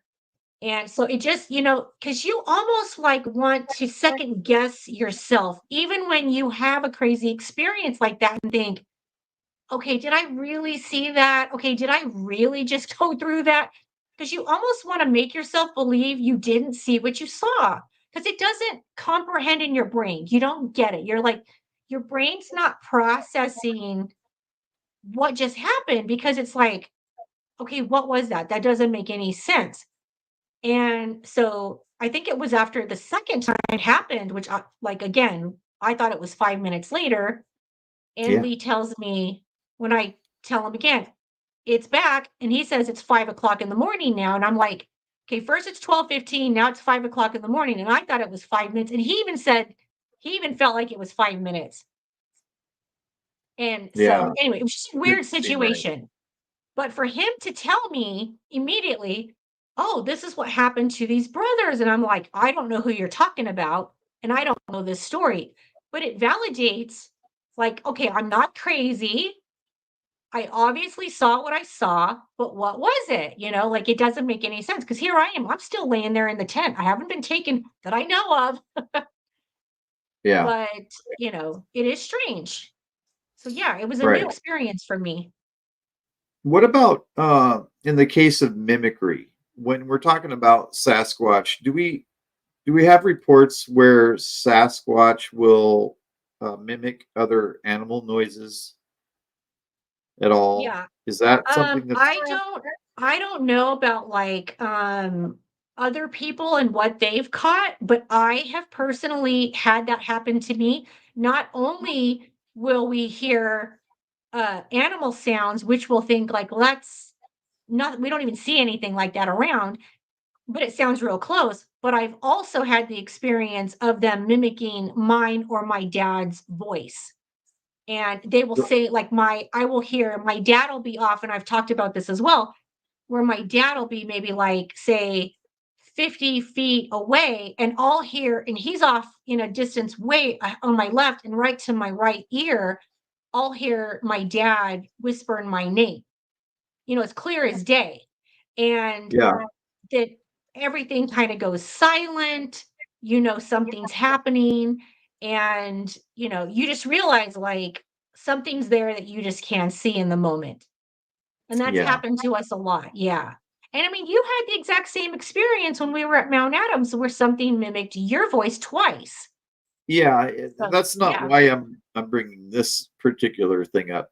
It's more Uh-huh. because of something else I heard when I was at Mount Baker that clued me Oh, into okay. something that might be out there and that's happening. Is we were at the so-called electric parking lot, which we've dubbed it. Mhm. All these places that we've been to, I mean, they come, we end up giving them names so we know from each other what we're talking about Yeah. when we're talking about experiences that we've had. But in the electric parking lot, we were with the UFOI team at the time, and there was some other people with us that night, and we were out there. One of the people said that they were having little pebbles thrown in our direction, which we didn't see at the time, but we did hear very distinctly what sounded like an owl in the distance, far off in the distance. You know, just whoo whoo. And okay, Mhm. so it's an owl, right? But then it changed. The pitch of the hooting stopped being a whoo You say the whoo and hootie? went the hooting. Yeah, it stopped. It stopped hooting and it went ooh, into this big roar. So, Okay, okay. Well, that hooting thing, first of all, hold on a minute, because that hooting is actually, that's a Bigfoot vocal, okay? They actually make that like, they kind of make that almost like an owl sound. So a lot of times you'll hear that in the beginning, which will turn into a longer howl. So what you're yeah. hearing probably really was an actual Bigfoot. Um, well, yeah, I mean, to me, it sounded like an owl. It sounded like a genuine owl, like that I've Mhm. heard in other times with being out in the woods, just normal. And then it Yeah. just turned They're into very good this at mimicking, though. Yeah. huge, massive They howl, can and mimic it was humans. yeah, they can mimic us. People have said, I've heard this. Hearing things is different than knowing somebody that's heard things, right? Hearing things, third person is a lot different than Yep. knowing somebody directly, like knowing you. Um, Yeah. some people have said they've been out in the woods and they've heard car doors close Oh, and I have heard that mechanical as well.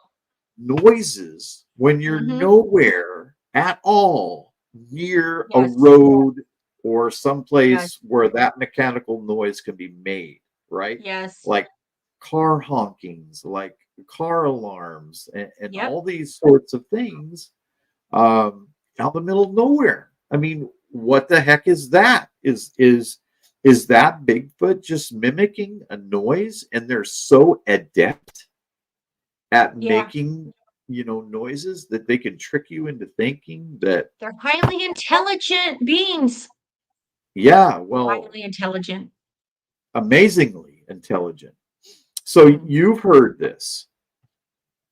I actually have had that exact same experience. It's funny that you're bringing up a lot of this stuff because um once again, I was with my dad. I actually have an uncle that was very much into Bigfoot, did TV shows back in the day, and but we were all actually out really, really, really deep out where there's no trails, no roads. It's just, foresty woods. You know what I mean? Where was this exactly? You remember where this was? We were in Washington. Oh, in Washington. Okay. We were in Washington. Okay. And so it's an area where, like where you and I were, okay, we drove right up to where we camped. Okay. Well, this was a location where you have to stop, get out, and then hike up the mountain. Okay. But it wasn't like regular trails. It was like we made our own way up, and we actually had a second experience in Northern California. It's kind of like Central Valley in like the Sequoia National Park area. And we had another experience where we heard the exact same thing. And all it sounds like is someone shutting like a truck door. Okay. And it's like a very mechanical sound as if something is mimicking like someone getting out of a truck and shutting a door. And it sounds so close to us. It just doesn't make any sense. Like we're like looking at each other and looking around like, okay, we're miles away from anything. There's no way a truck's up here where we're at. And so, yeah, I've heard that a couple times, and it's just very weird because everyone's looking at each other like, okay, we Right. know we all heard the exact same thing, but where Yeah. is it coming from? It makes no sense. And we know it's not just a noise carrying. You can hear it like it's like a truck's parked 10 feet away, Yeah. and we're not the only people have heard it. I've heard other people say they've heard it. It's a very interesting noise, so it makes you wonder, like, are they mimicking other sounds that they've heard? You know? Yeah. I don't know. I really don't know. I Speaking mean, I of don't know if that, we're ever gonna have all the answers to something like that, but I definitely know they do mimic animals, they mimic humans, so they have to know how to mimic sounds.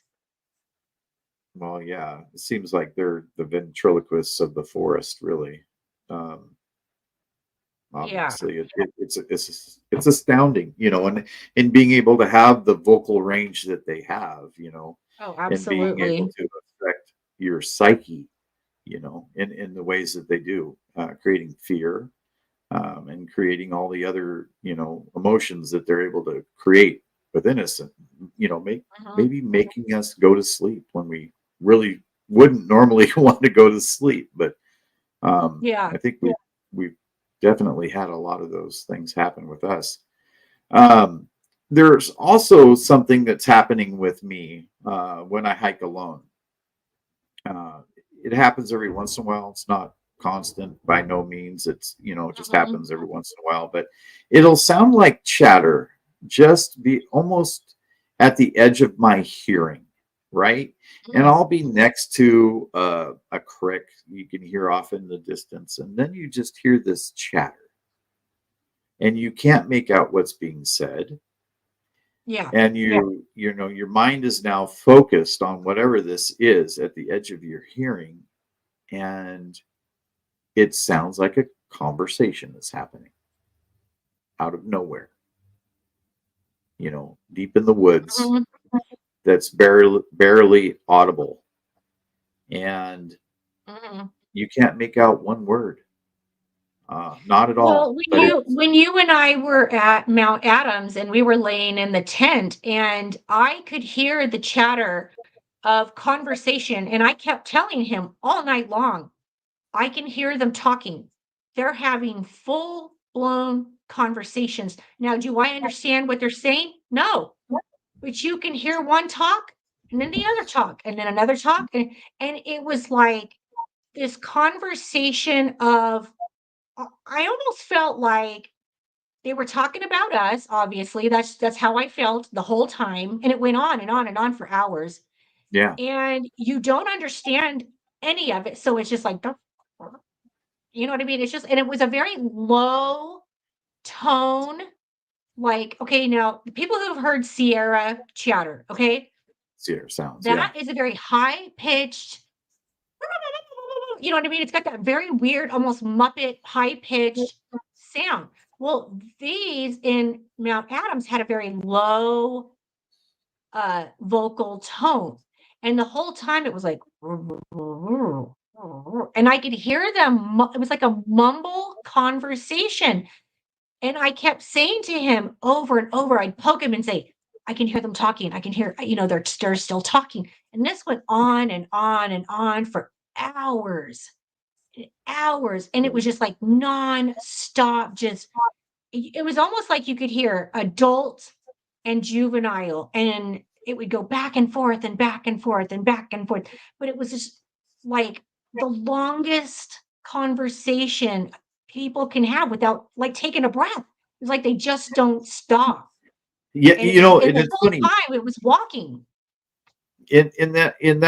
That's exactly what it's like when I'm out there in the woods alone. When this stuff happens to me, it sounds like this conversation just goes on, and they barely take a breath to Yeah. to breathe. It's just this one long, constant conversation, and it sounds like it is between two individuals. Yes. Listen, I literally said this earlier. Charlie What's that? Brown version of Sasquatch. I kid you not. Charlie Brown. Okay, so you know how like when you're watching Charlie Brown and Yep. it's just like the mom, you hear the mom? That's Yep. exactly On the what phone. it feels like when you like when I'm laying there in the tent. This is when we were at Mount Adams, and it was just like it started like almost instantly Yeah. of after we had the straps snapped Yep. or let go, whatever it was. We should play that if we have that so people can hear it. But I don't want to try to find it right now. it's fine. So anyway, we had so I know most of you guys already know, but we were in this tensile tent, and the back strap by the feet was this Bigfoot picked it up. Well, at first I thought it slapped it with its hand, but then the next day Lee explained to me that it was like it picked it up with the pressure, okay, Yeah. and let go of it, and that thing went smack, and it was Yeah. so loud, scared the crap out of us. I mean, Lee was zonked out, and you can hear him going, "Oh," and it just jolted him awake. And honest to God, when I was laying there, I was thinking like, okay, now we've got one literally standing at the tent. Okay, so let's just chill out, be quiet. Now, I know a lot of you are probably thinking like she's insane. No, because you can hear And me on the audio. yeah, but so here's the thing. Okay, yes, I after the rub down thing, I had a full-blown panic attack. But prior to that, even with the snap, I still stayed silent, okay? You don't hear me talking, you don't hear me screaming or making noise. I knew better. I'm just gonna I'm gonna lay there, be silent, Mhm. let it look around, be curious, whatever it wants to do, and maybe say a little prayer.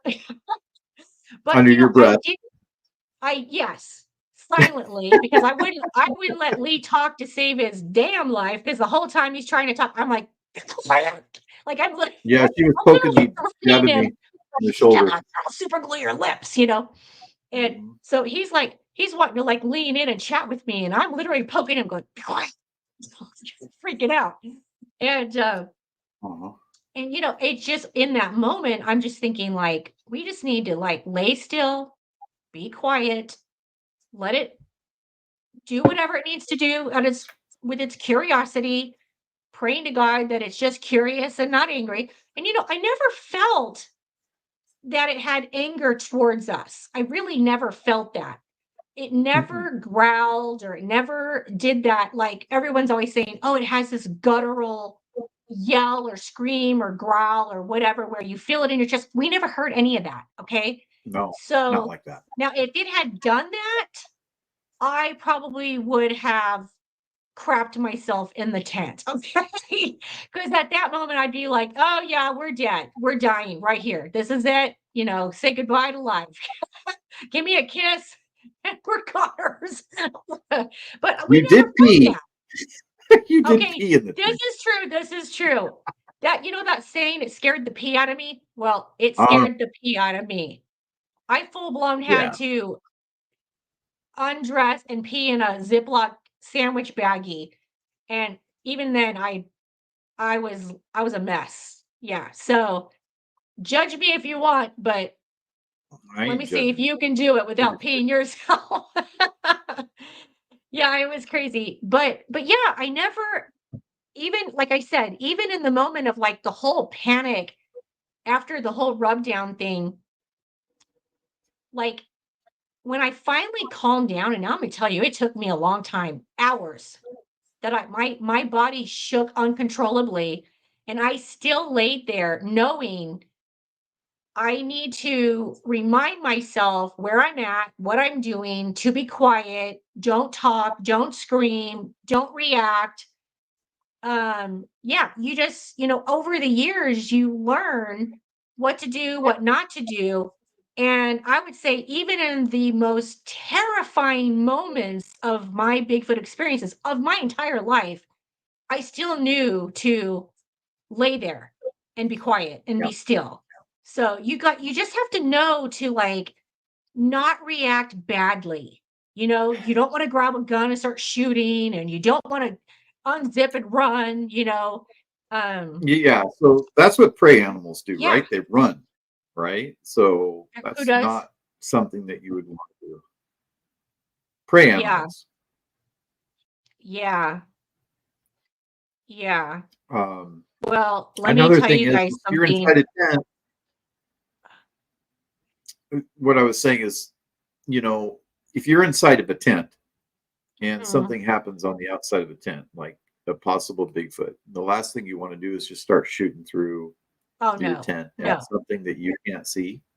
Well, if Could be a yeah, person, yeah, because if you can't you see know, it and you miss or you hurt it and it's name still it. living, it you might as it's going to well come at for that you. point just say goodbye because you're goner. Yeah, Yeah. You exactly. don't want to anger it. No, uh-uh, Another thing not at too, all. and a lot of people, and I over the years, I actually used to teach people in online and in person about, just how to protect yourself, what to do, what to look for, and how to have fun doing it. I am not an expert, okay? I've been doing this for 50 years and I am still learning, okay? Every single time I go out, I learn something new and I take that into my next adventure every single time I go out. So, but the one thing I would say is always keep a clear head. Keep a clear head, like you got to be protect yourselves. You don't want to get up and run. You don't want to shoot at anything. And another thing is you never want to flash like a flashlight in its face. I've heard horror stories of people flashing it directly in their face, and that's when they'll react badly. Okay. They don't like it for some weird reason.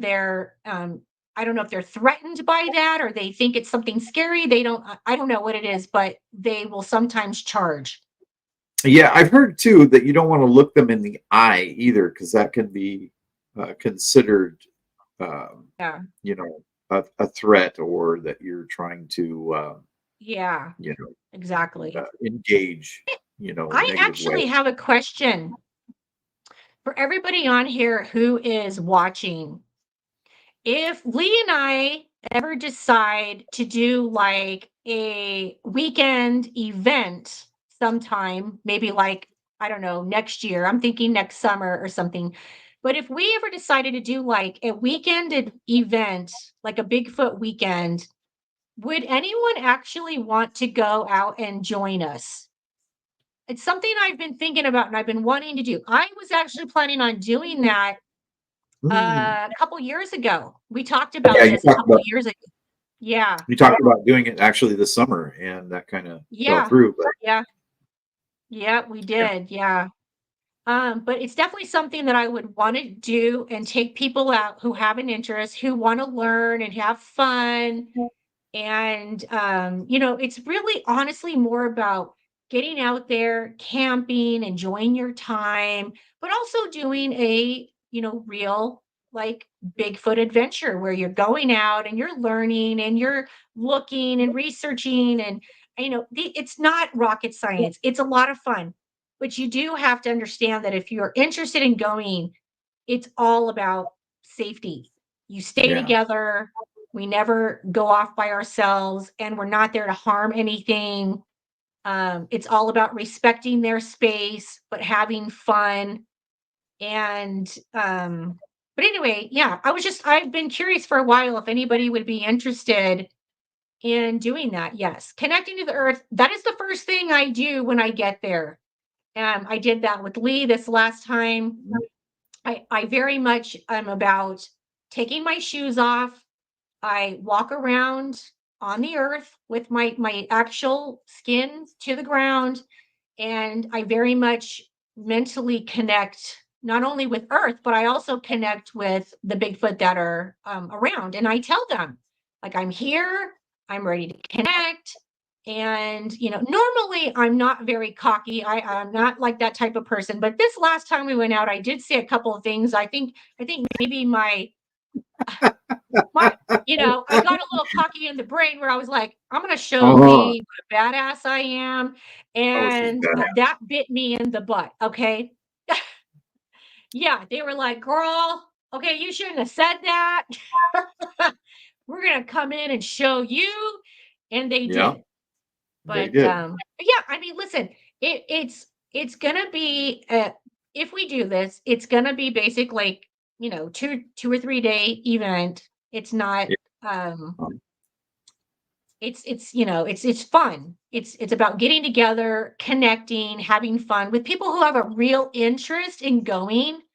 And listen, you don't have to have experience. You just have to have an interest. There you are, So, right there. You got to have an yeah, interest in it. Yeah, yeah. So absolutely. if you've never been out before, don't feel bad if you come in and you're like, I've never even camped before. I've never been in the woods before. I've never done, but I have an interest. Okay. That's where it starts for all of Yep, us. So exactly. that's all it is. It's about connecting. It's about bonding with people with who have a like, an interest that we all like together. And it's a lot of fun. It really is a lot of fun. Yeah. Absolutely, it's fun. So if Yeah. anybody's interested, we're just curious. I'm just curious. I want to throw it out there because I am considering forcing Lee to do this. You're not forcing me to do anything. So, What are you I'm talking about? kidding. I'm kidding. But I Over, know that over, it would be my broken arm. Yeah. yeah. Well, not No. only that too, but I probably would love to do this in like the Northern California. Okay, there's this little town called Willow Creek, Well, there and they you do go. this Bigfoot festival every year. So it might be really fun to try to plan something around that. So it's not only like we could go and do like maybe our Bigfoot adventures, but they also have little motel rooms in town too for people who aren't interested in camping, who just Uh-huh. want to go do like the actual Bigfoot experience. So there's options.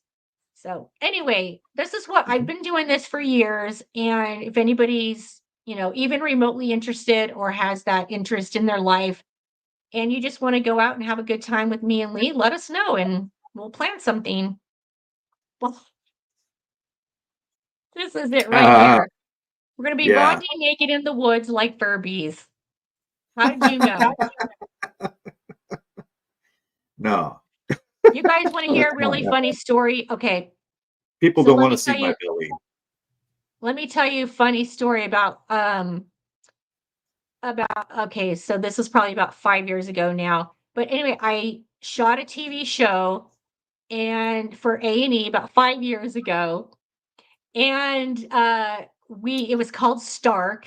And basically it was about people naked, like paranormal investigators who would like it was like a team, okay, for a TV Naked show. and And haunted locations. yeah, well, it was called Stark for Stark Naked. It's kind of a funny thing. But anyway, we were all naked doing this, haunted location as a TV show. It was a lot of fun. But anyway, yeah. So when you talk about like doing naked stuff like that, been there, done that. She's just So bragging yeah, now. do it. Said you're just bragging now. Oh Lord. No, I just think it's funny because I actually get, jokes, people, especially people who knew me from back then, and they'll say, like, oh my God, weren't you on that naked show or did that naked show? And it's like, Wait, no, I know where you're going with this, and I'm not okay with it. And I'm going to tell you one word is going to explain the whole thing right now. Mosquitoes. Okay. okay, You see where I'm but going with this. literally, No, but we are they not still doing ate my Bigfoot butt with naked and pants afraid. on. Huh? It didn't matter because they ate me alive. I had like 50 mosquito bites on my butt, and I had pants on. Well, They it would be ate a me lot up worse too, if you're love. trying to do naked and afraid hunting for Bigfoot. I didn't say I'm going to do it naked. I'm just saying I had Well, a funny I thought that's story. what you were alluding to. I'm going to tell you That's right what now, you were this girl going ain't with going to all be this. naked. I'm not trying to scare people off, okay? Yeah, no thanks. No thanks. Those days are Uh-huh. over. I used to go to the gym every single day, okay? Like, this Yeah. was like when this girl looked good. Oh, she still looks good. From about here to here. Those beautiful blue eyes. Makes everything Outside shine. of that, okay, listen, we chunky dunk these days in the pool, let's just say. But Uh, um, bring some milk and cookies. yeah, if you're coming to Uh-huh. the pool, bring some milk and cookies. But yeah, no, I'm not doing any more naked stuff in the woods or on haunted locations. Not happening. Thank you, sweetie. Thank you. You're sweet. But let me just say this. Now, if we get out there and things get a little crazy, and some of us want to go streaking somewhere just for funsies, I might be down with that. Wow. She said it. I'm not She gonna said it. lie. I'm not gonna lie. I might do it. About 20 people running across the highway naked in the middle of the woods. Let's do it. Yeah. Listen, you only live once. And that's exactly why I did the show. That's exactly. Uh, They literally asked me for the longest time to do so. I was like, no, no. And then I finally said, screw it. You only live once. Let's do it. uh-huh. Yeah. So No. That's beyond paranormal right there, guys. I can't. not for me. I can't go there. No, not doing it. He'll do Uh-uh. it. He's Uh-uh. down. I'll Uh-uh. hold his hand. We'll Yeah. run through the woods. It's not gonna Make it matter. all about.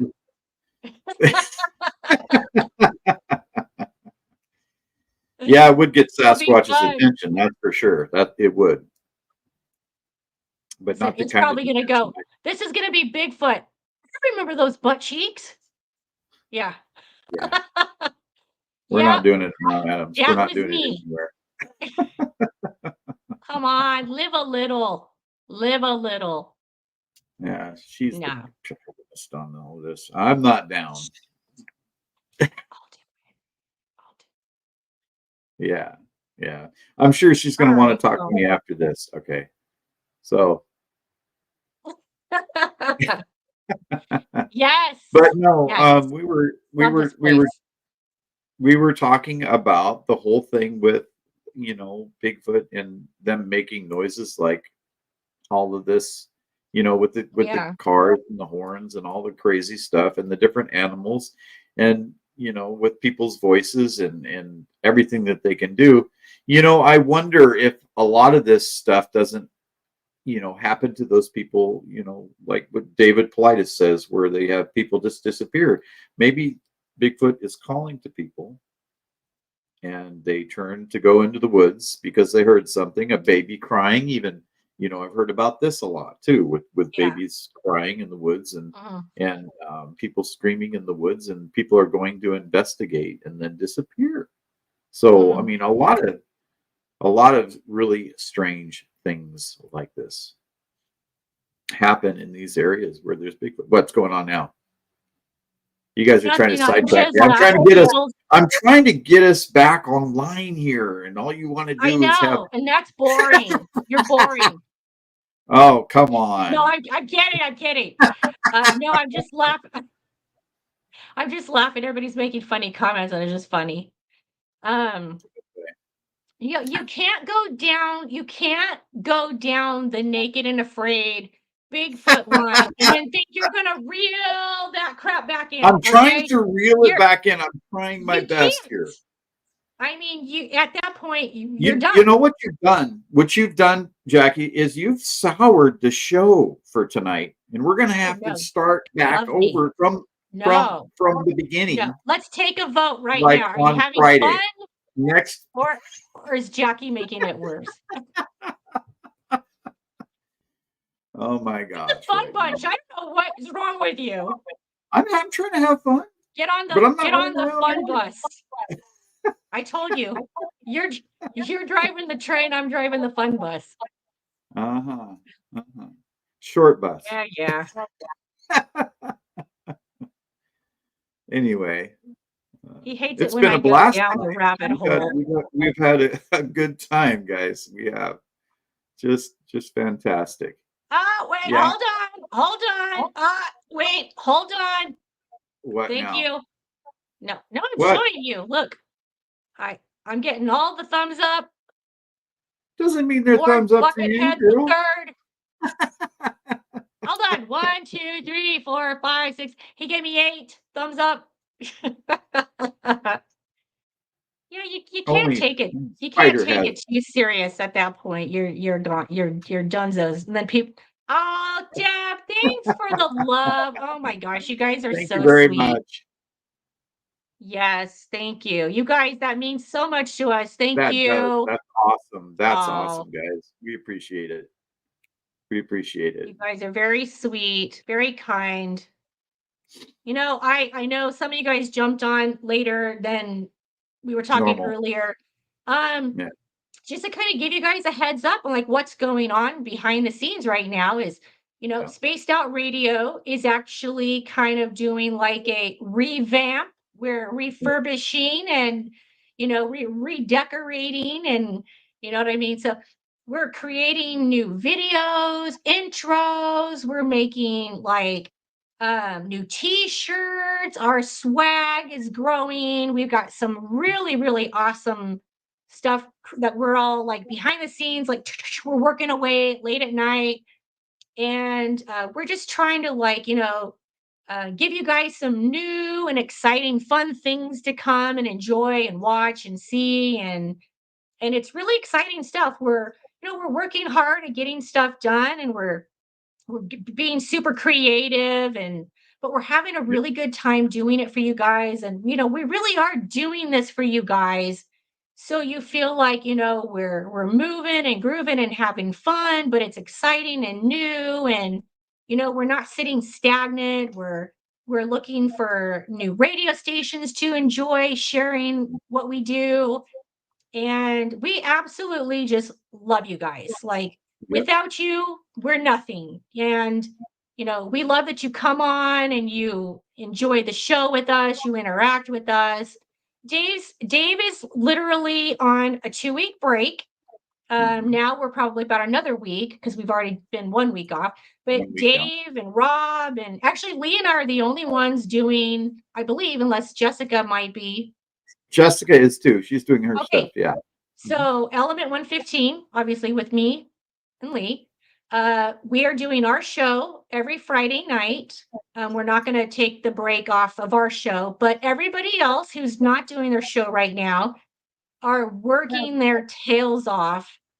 They are creating like madmen behind the scenes right now. We're all doing everything we can to make Spaced Out Radio, the best, better than ever. And we're having a lot of fun doing it. So if you guys are wondering like where everybody's at, what Dave's up to, what Rob's up to, what everybody's doing, that's what's going on. And we're making big decisions about the fan party, if we're gonna, where and when and all that. So yeah, there's a lot of stuff going on, and that's what we're up to. And we're just, I mean, working our Dave, butts off. Dave and Rob G have been working on our YouTube channel. You go there and you can see that things have changed a lot on the YouTube channel. And, especially Rob's been working on that really hard and with Dave, getting things reorganized there as well. There's just a lot going on in the background, and everybody's putting in time and effort. And it's like I said in the beginning of the show, it's been a blast so far. It's been a lot of work, but it's been fun. It's rewarding to see things come together. And hopefully we can just continue that for one more week. We will be on next Friday. And I know that Jessica has her show and she'll be on as well. And we just appreciate all the love. We really do. Absolutely. It's a blessing for us to be able to, come on Spaced Out Radio with Dave and part of the family, just like you're part of the family. So we appreciate you guys. Every single one of you guys are literally a part of our Spaced Out Radio family, and we love you guys. We love coming on and seeing you and interacting with you, enjoying all the comments and the questions, and it's just a lot of fun. What does it say? What time frame are you thinking of for Willow Creek? Next year. Because for one, I believe they just had the I'm trying to remember the name of it. Anyway, it's the Willow Creek Bigfoot Festival. I can't remember exactly the name of it, but anyway, I want to do it as close to, or maybe the weekend of the Bigfoot Festival, because what I want to do is I want to take people out and have a lot of stuff going on, a lot of fun, because this is an area where, yes, they have Bigfoot stuff to see, but I really want to have it to where it's like, Bigfoot people that they're familiar with or they see on TV shows. They've got all kinds of really cool, fun activities. But yeah, I'd like to find out when it's going to be next year. Bigfoot Days Festival. Okay, so what I want to do is I want to find out when exactly that'll be in 2025, and then try to figure out if we can get like a camping area. And then for those who don't like to camp, you will need to jump on getting a room. This is a very tiny town. They don't have like hotels. This isn't like Las Vegas. This is like, backwoods. It's a cute town. There's not a lot. There's not a lot to be offered for like hotels, or I believe there's only one motel that I know of. I could be wrong, but I do believe they also have some Airbnbs. But anyway, I just thought it would be a lot of fun to maybe like plan something. Like Lee said earlier, I wanted to do it this year. But we ended up going to Mount Adams and doing that instead. So yeah, we'll figure out what the dates are. We'll talk about it more over, the next several shows and see what we can figure out. But it's a lot of fun, and I think everybody would absolutely have a blast. And it really gives us an opportunity to hang out with you guys, and you guys can come hang out with us, and we can actually get to know each other in person and have that special bonding camping experience. I love it. So I think it would be fun for everybody. And if you don't want to do Bigfoot stuff, that's okay too. If you want to just come and camp and you don't want to go out, by all means, just you're welcome to come out and camp or stay in a place and hang out with us. Like no one's forced to go out in the woods if you're not comfortable. But definitely would love to take some people out and we'll see how many are willing and wanting to go. But yeah, just let us know if anybody's interested and then we'll go from there. All right, y'all. Trying to see if we have any more we've- comments before we take off. Oh, hang on. What's Willow Creek? Wait. Is Kira on here right now? Hi, Kira. I don't know if we've got Dave and Rob and anybody else, Terry and everybody watching, but if you guys are watching, hey. We'll probably be on helping them out here. momentarily. Gotta get back to Momentarily. work. And yeah, we gotta get back to the behind the scenes stuff. Oh, there's Kira. Oh, Hi, sweetie. The redwoods, well, I'm not familiar with I'm sure it has, I don't know if you mean like the redwoods meaning the trees or which national forest? the I'm town? not sure. Well, I'm familiar with multiple places all through California. So I'll have to look. I don't know exactly. The redwoods, I think, are more like probably Northern California up near Redding all the way up.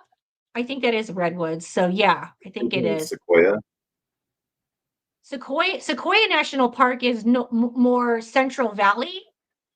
Okay. I used to live at the bottom of the base of Sequoia National Park in a little town called Lemon Cove, where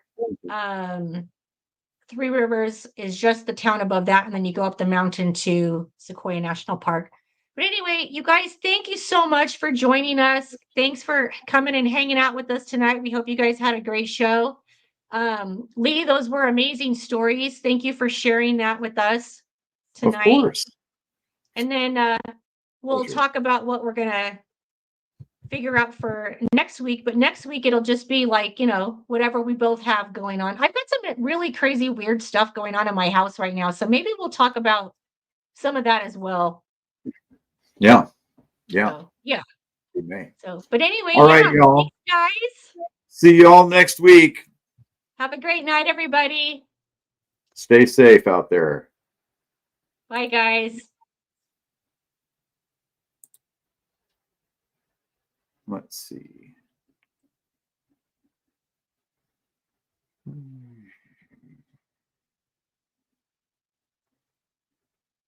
Bye. Thanks for joining, guys. Have a great night.